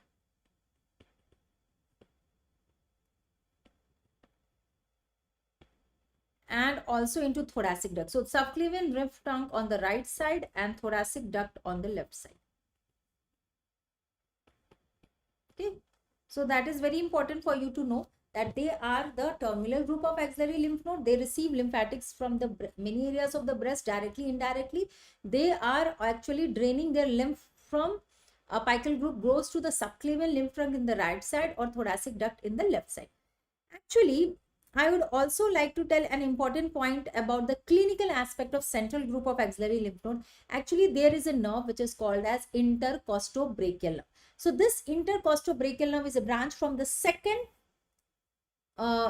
thoracic nerve, second intercostal nerve, and this intercostobrachial nerve forms communication with the medial cutaneous nerve of arm. So in case of breast carcinoma, the central group of axillary lymph node is enlarged, and this will lead to the compression of intercostobrachial nerve that will radiate pain to the medial aspect of arm because it is communicating with medial cutaneous nerve of arm.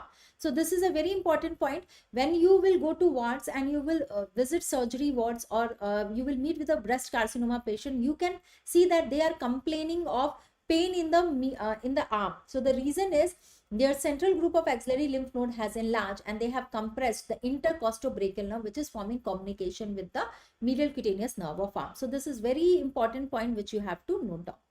Okay, so basically I have already talked about axillary lymph node in much more detail, and I just want everybody to draw a diagram so that you can get an idea of how you will draw the lymph node in relation to axillary vein. So for that you should have an outline also. So we can have an outline of,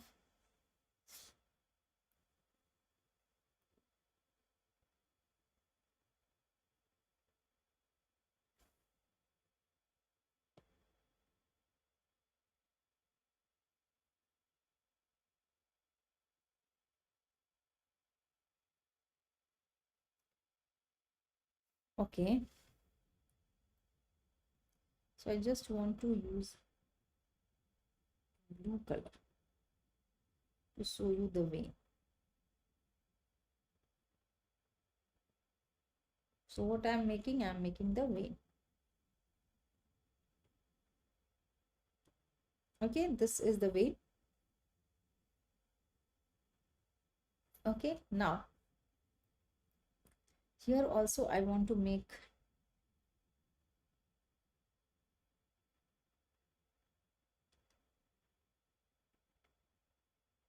just an outline of humerus bone.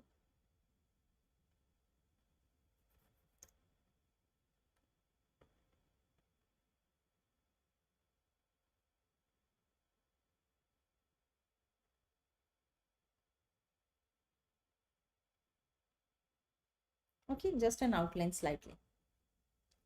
Okay, now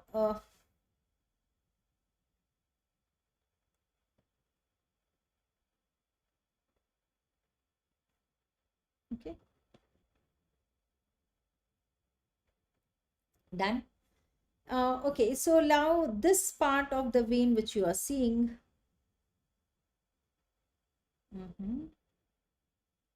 is the subclavian vein. This part is the subclavian vein.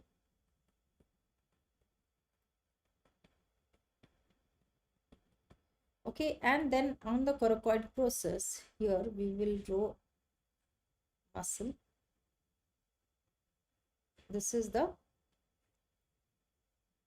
pectoralis. This is the pectoralis minor muscle.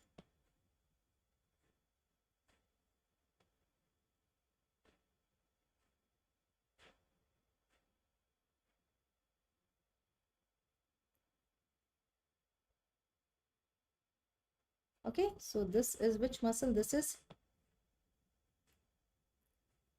okay, so this is actually pectoralis minor muscle.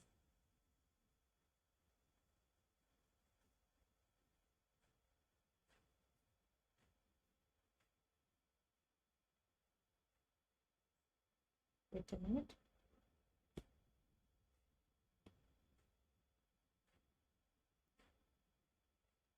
This is actually pectoralis minor muscle.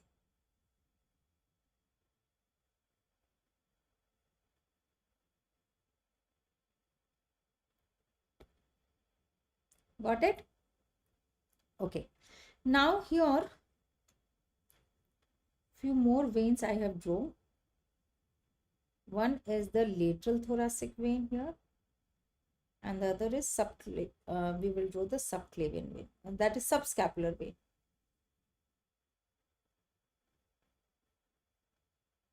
Is it okay? Okay. So let me just highlight this. And also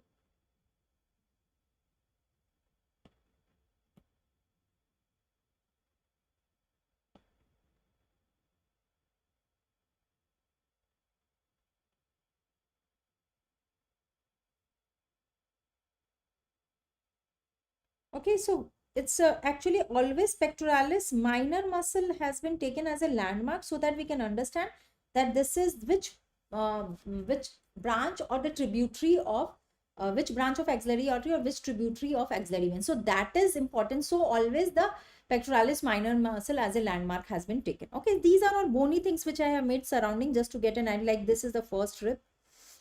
So only above the outer border of first rib, it is subclavian vein. This is the outline for the clavicle. This is the coracoid process for that.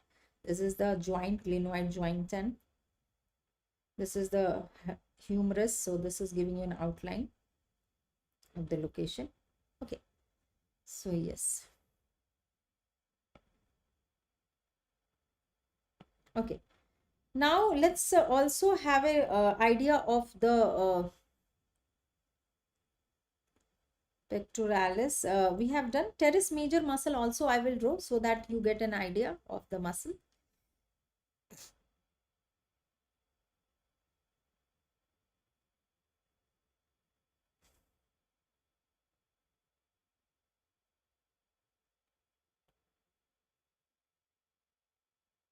Okay, now let's draw important lymph nodes. So I will use green color for drawing the lymph nodes. Is it okay? Now we will draw the lymph nodes. So basically I would like to draw firstly the apical group of lymph nodes which will lie below this clavicle here, more superiorly apical. Then actually along the so let me label it so that so this vein which we have made is obviously axillary vein. Okay, we have made this as the axillary vein, no doubt about this.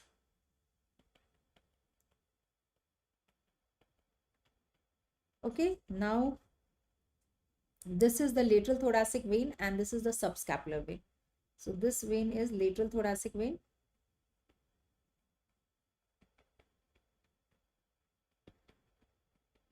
And this is subscapular vein.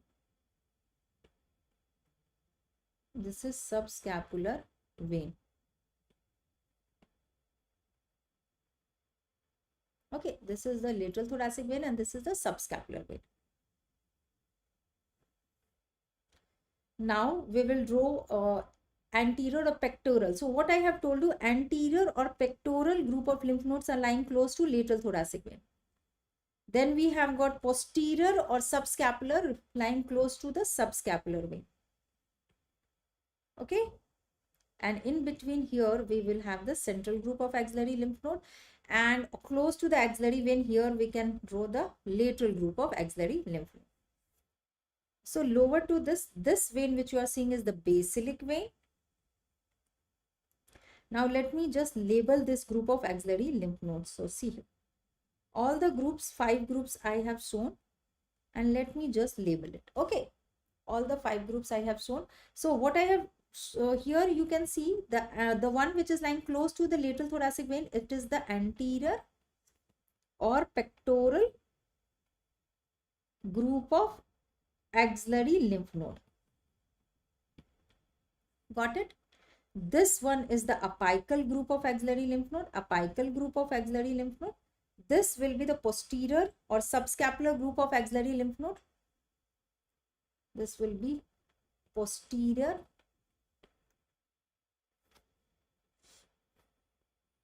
or subscapular group of axillary lymph node. LN. Okay. And what is this? This is the lateral. This is the lateral group of lymph nodes, axillary lymph node. This is C. So what does C stands for? C stands for, if you want, you can write here itself, or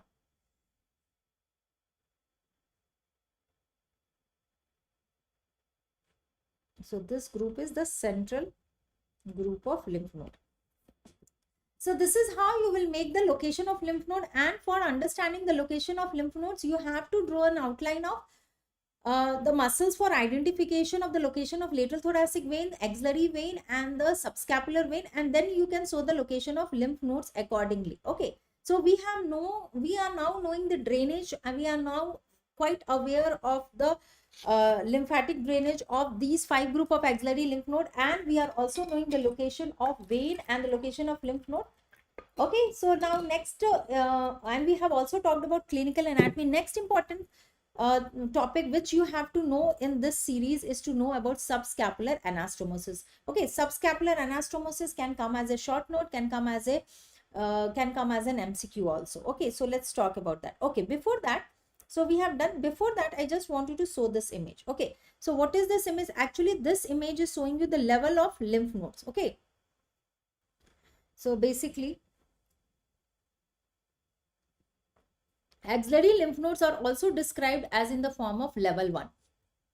The lymph node which is actually first receive the lymph from the breast involvement of cancer cells are called sentinel lymph nodes, and actually that is the word which is used for it. And we have got level 1, level 2, level 3. So we can see 3 levels of the lymph node, and there is different colors used for level 1, level 2, and level 3 lymph node. Level 1 lymph nodes is located lateral to lower pectoralis. So basically I want to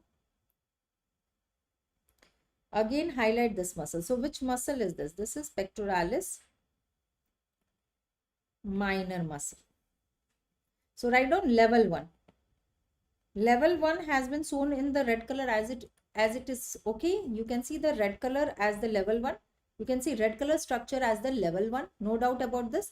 And the red color lymph nodes are located lateral to lower border of pectoralis minor muscle. So it is located lateral to lower border of pectoralis minor muscle. Now coming to level 2 lymph nodes. Level 2 lymph nodes has been shown in dark in blue color, as you can see, and they are deep to pectoralis minor muscle. They are deep to pectoralis minor muscle. And level 3 lymph nodes. If I am talking about level 3, the level 3 lymph nodes are located exactly medial to, they are located medial to upper border of pectoralis minor muscle. So it is important for you to know what is level 1, what is level 2. It's very important that you should be quite aware of level 1, level 2, and level 3. Level 1 is located lateral to pectoralis minor muscle, level 2 is posterior to pectoralis minor, and level 3 is medial to upper border of pectoralis minor muscle. Okay, so that means level 3 will be affected later stages of the cancers. breast carcinoma, and level 1 will be affected more, will be affected before the level 2 and level 3. That is important. And one more important clinical point which you have to mention here: the lymph node first receiving the lymph from the area of breast cancers are termed as sentinel lymph nodes. What is it called as? Sentinel lymph node. But always the confirmation is done by fine needle aspiration cytology. Okay, sentinel lymph node can be confirmed by injecting radioactive substance into the affected area of the breast. So that can be done. So a radioactive material can be introduced or injected, and that drainage will be seen. That is the first group of lymph node which is receiving the cancer cells spread from the area of the breast cancer involved area. So that is important for you to understand. So we have done with this. Now what is the, so today's last topic which I want you to know is the scapular anastomosis. So let's talk about arterial anastomosis around scapula. So done with this. Okay, now we'll talk about arterial anastomosis around the scapula. So if I talk about arterial anastomosis around the scapula, it is principally, if I talk about the principally it is taking place between which two arteries? So principally it is taking place between branches of first part of subclavian artery,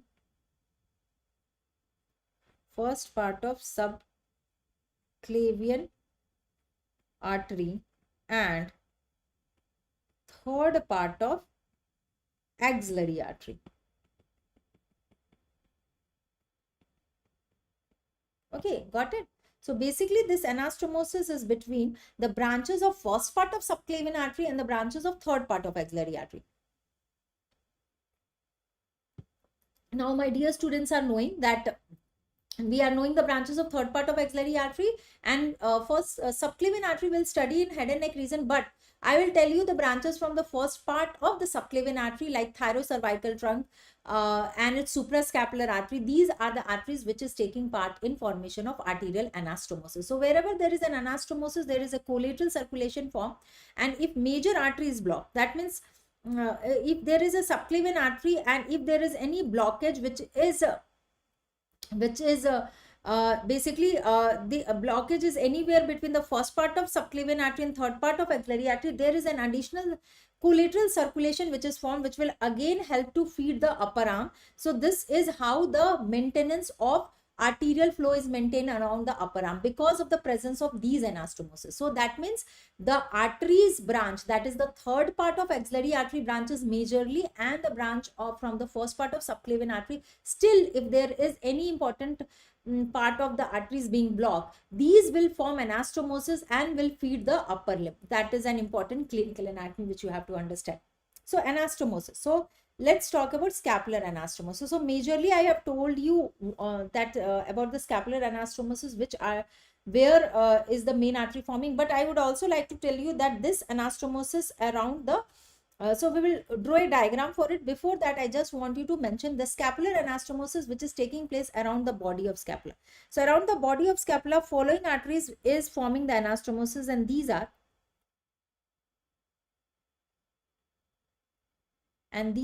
please write down, these are suprascapular artery. These are suprascapular artery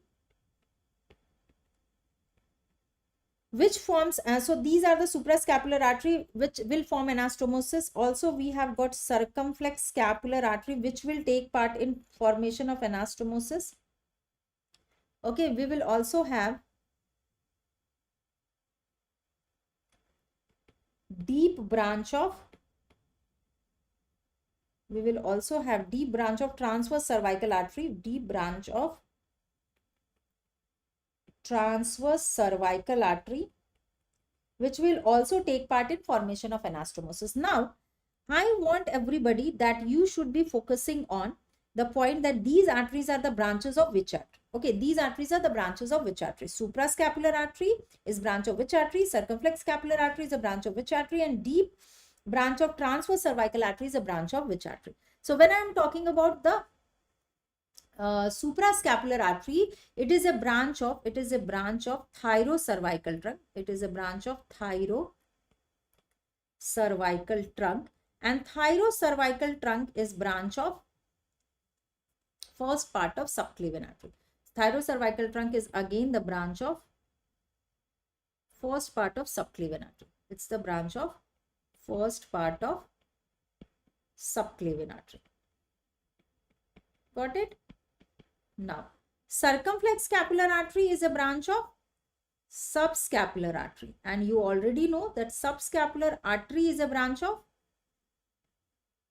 it's a branch of subscapular artery, and subscapular artery is a branch of, you already know, it is a branch from third part of axillary artery. Got it? Deep branch of transverse cervical artery. Deep branch of transverse cervical artery is a branch of thyrocervical trunk. Thyrocervical trunk. And you know already the thyrocervical trunk is a branch of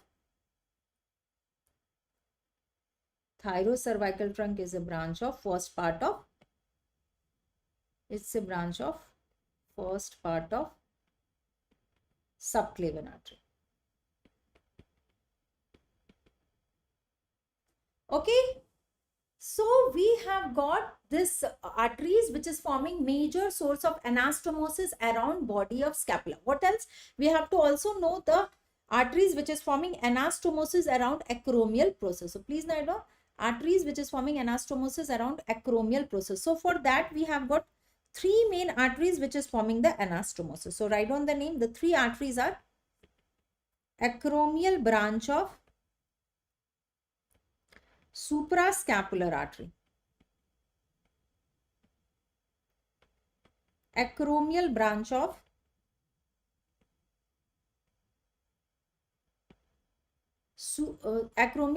posterior circumflex humeral artery, posterior circumflex humeral artery, and acromial branch of thoracoacromial artery. Got it, my dear students?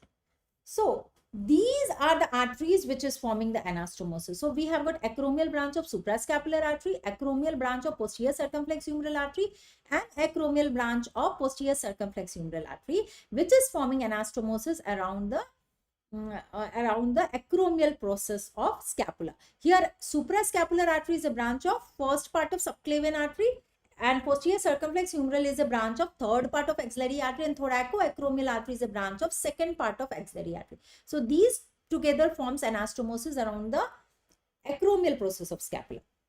Okay. The clinical aspect is that if any of the part of any blockage is there in subscapular artery, axillary artery, these anastomosis will keep nutrient supply and arterial or blood supply viable in the upper limb because of the presence of these anastomosis. Okay, this is the important. So I will just explain you showing an image. See here. So this is an image which is explaining this scapular anastomosis. Can you see? This part is the body and this part is acromial process. So everybody see here. This part is the acromial process and this is the body. So around the body the anastomosis is taking place between, as you can see here, circumflex scapular artery with the subscapular artery, which is a branch of subscapular, which is a branch of third part of axillary artery, and the other is suprascapular. So you can see this is suprascapular artery and this is circumflex scapular artery, which is anastomosing. Also suprascapular artery is anastomosing with the deep branch of transverse cervical, which are the branches of thyrocervical trunk, which are the branches of first part of subclavian artery. And on the acromial process, as you can see, on the acromial process, you can see acromial branch of posterior circumflex, acromial branch of suprascapular, and also the acromial branch of thoracoacromial artery is forming the anastomosis. Okay. is forming the anastomosis. So you have to, this can also asked as a enumeration question as a short note, or it can be also asked to make a diagram. So we will make a diagram and we will understand. So this is the last diagram which I am making, my dear students, don't worry. This is a very last diagram. After that, we will end today's session with few of the MCQs discussion. Okay. So for understanding, you just make an outline of scapula.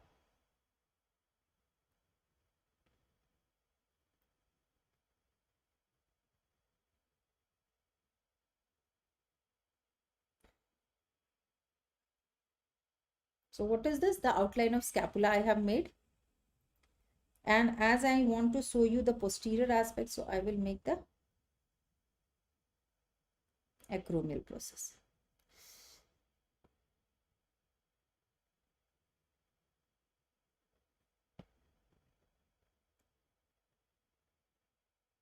Okay. You can round it off slightly so that, yeah. So this is what I have made is the scapula. So you can just use gray color for the bony part which I have made is the scapula. This is acromial process here, and this is the body of scapula.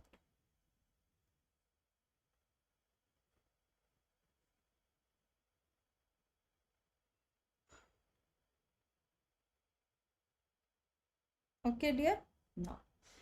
Now we will make an artery so that we can appreciate the arterial anastomosis which is taking place. So for that we will make an artery. Okay. So actually I will again, for a easy one, I will draw a diagram like this.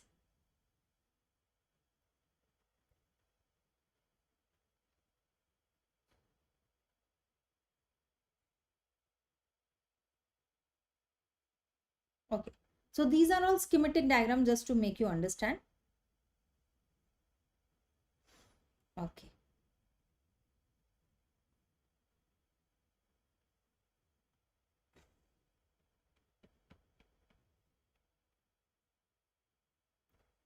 Okay, so this is basically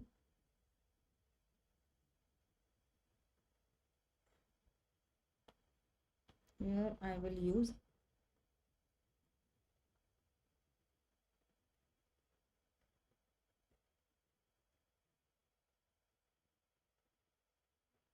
okay. So yes.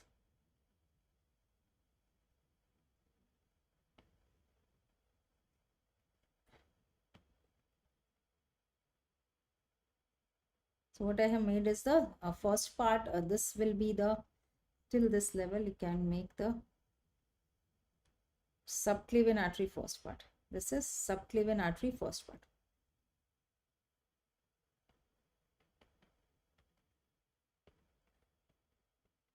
Okay, subclavian artery first part, and this will be the thyrocervical trunk.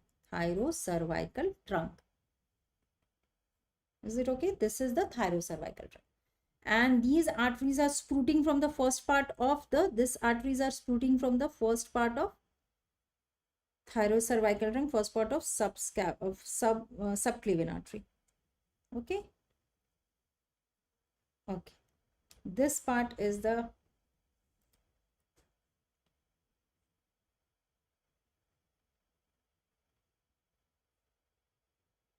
okay. So here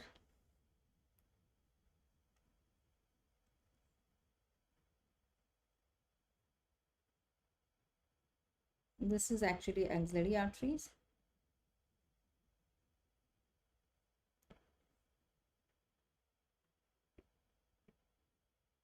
Anterior and posterior circumflex artery branch from the axillary artery. This will be subscapular artery, which is again giving the branch that is circumflex scapular. Okay.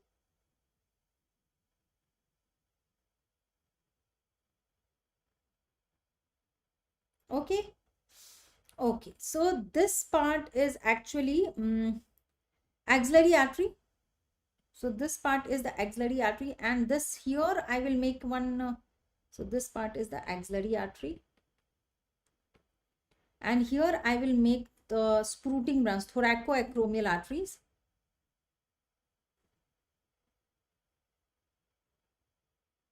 That means this is the thoracoacromial artery, which is sprouting like this.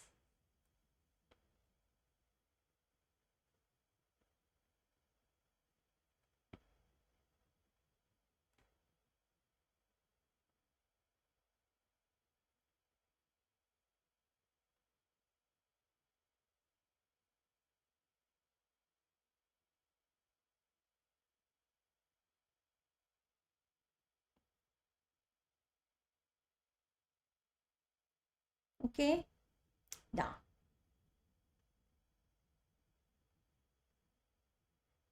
Which is circumflex scapular artery.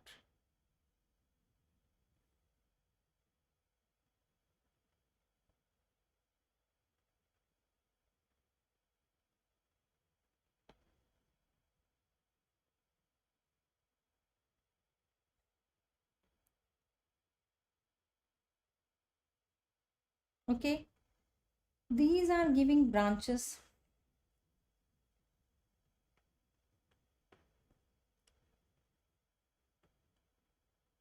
Okay, so basically, let's label it. Then only we will understand. So this part is the third part of axillary artery. This is axillary artery, third part. Third part. Now this artery which you are seeing is the acromial branch of thoracoacromial artery. This is acromial branch of thoracoacromial artery. Okay, then we have got posterior. This will be anterior circumflex humeral artery. This is posterior circumflex humeral artery.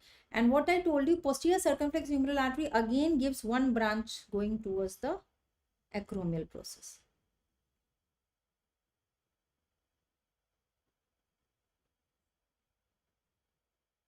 Okay.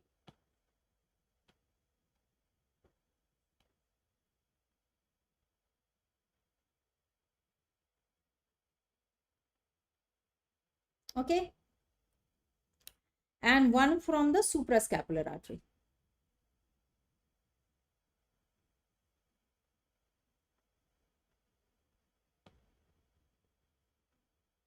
Got it?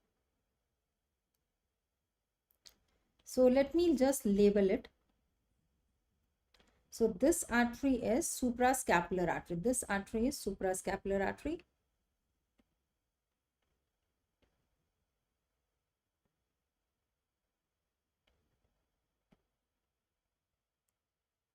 Suprascapular artery. This is the suprascapular artery which you are seeing.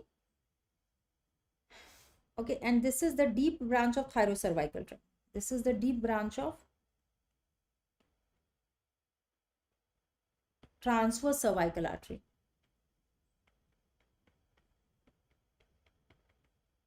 Okay, if you are knowing the content, you can make the diagram. Okay, and these arteries which you are seeing will be the intercostal arteries. These are intercostal arteries. Okay, so basically what you, and this is the anastomosis which is formed, and which is this artery. This is the circumflex scapular artery.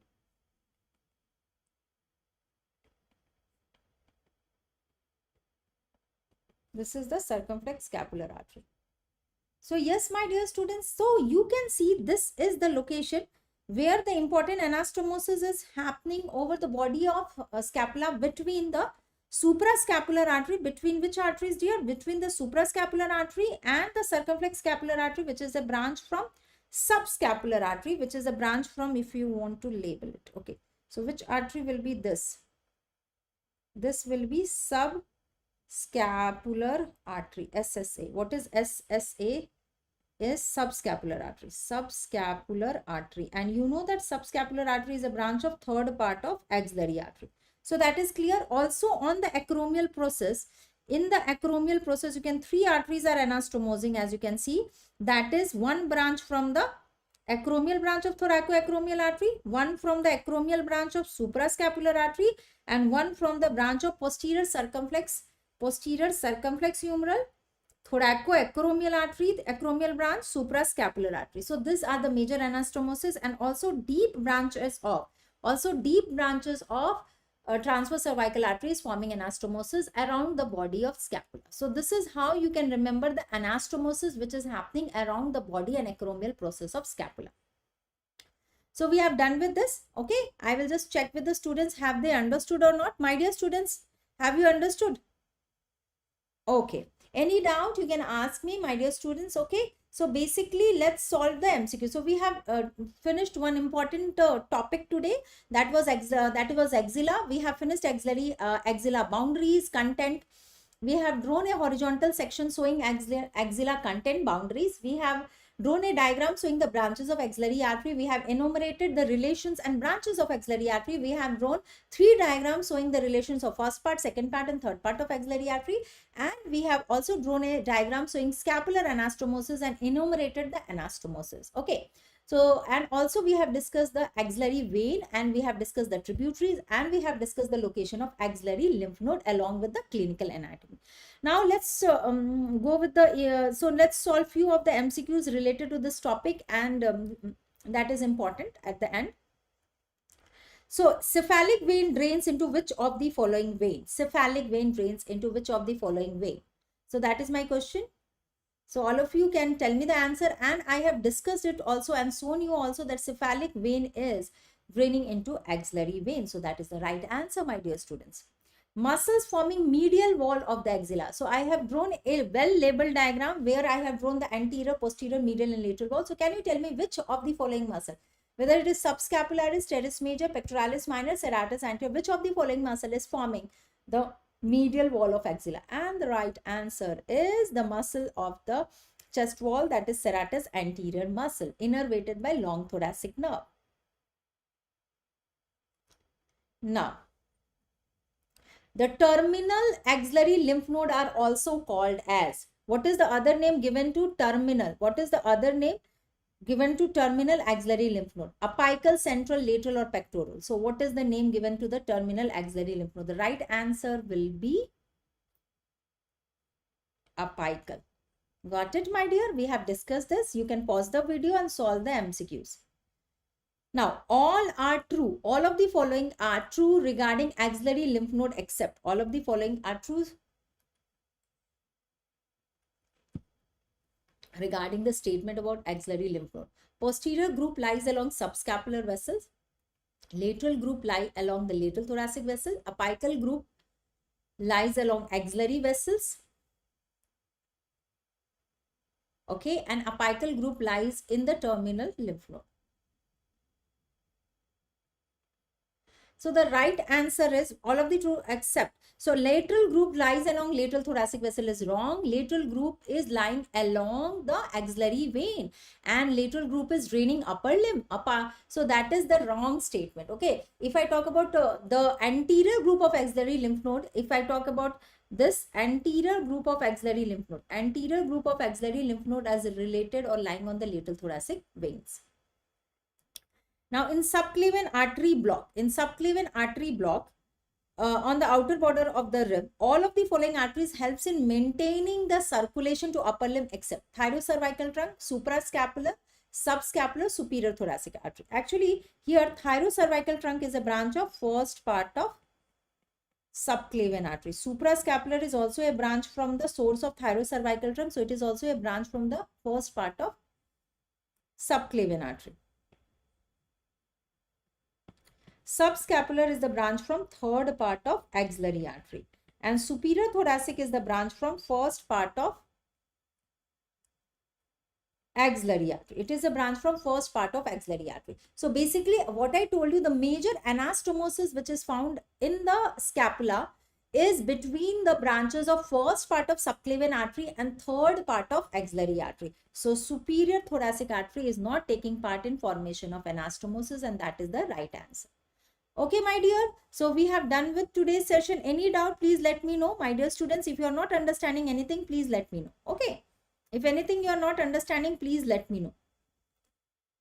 So we'll again meet in the tomorrow's session with a new topic. So tomorrow is a very important topic. All of you do be the part of the session, that is brachial plexus. I will explain.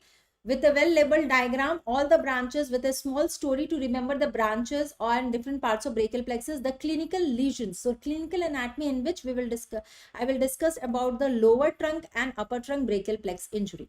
So that is all for today's session. All the best and keep studying. We will again meet in the next tomorrow, same time, 6:30 p.m., where I am going to discuss a question which is a long question for university paper, asked number of times in the Viva practical exam, and so very important for competitive exam and very important question for university papers. All the best and keep studying. Thank you so much.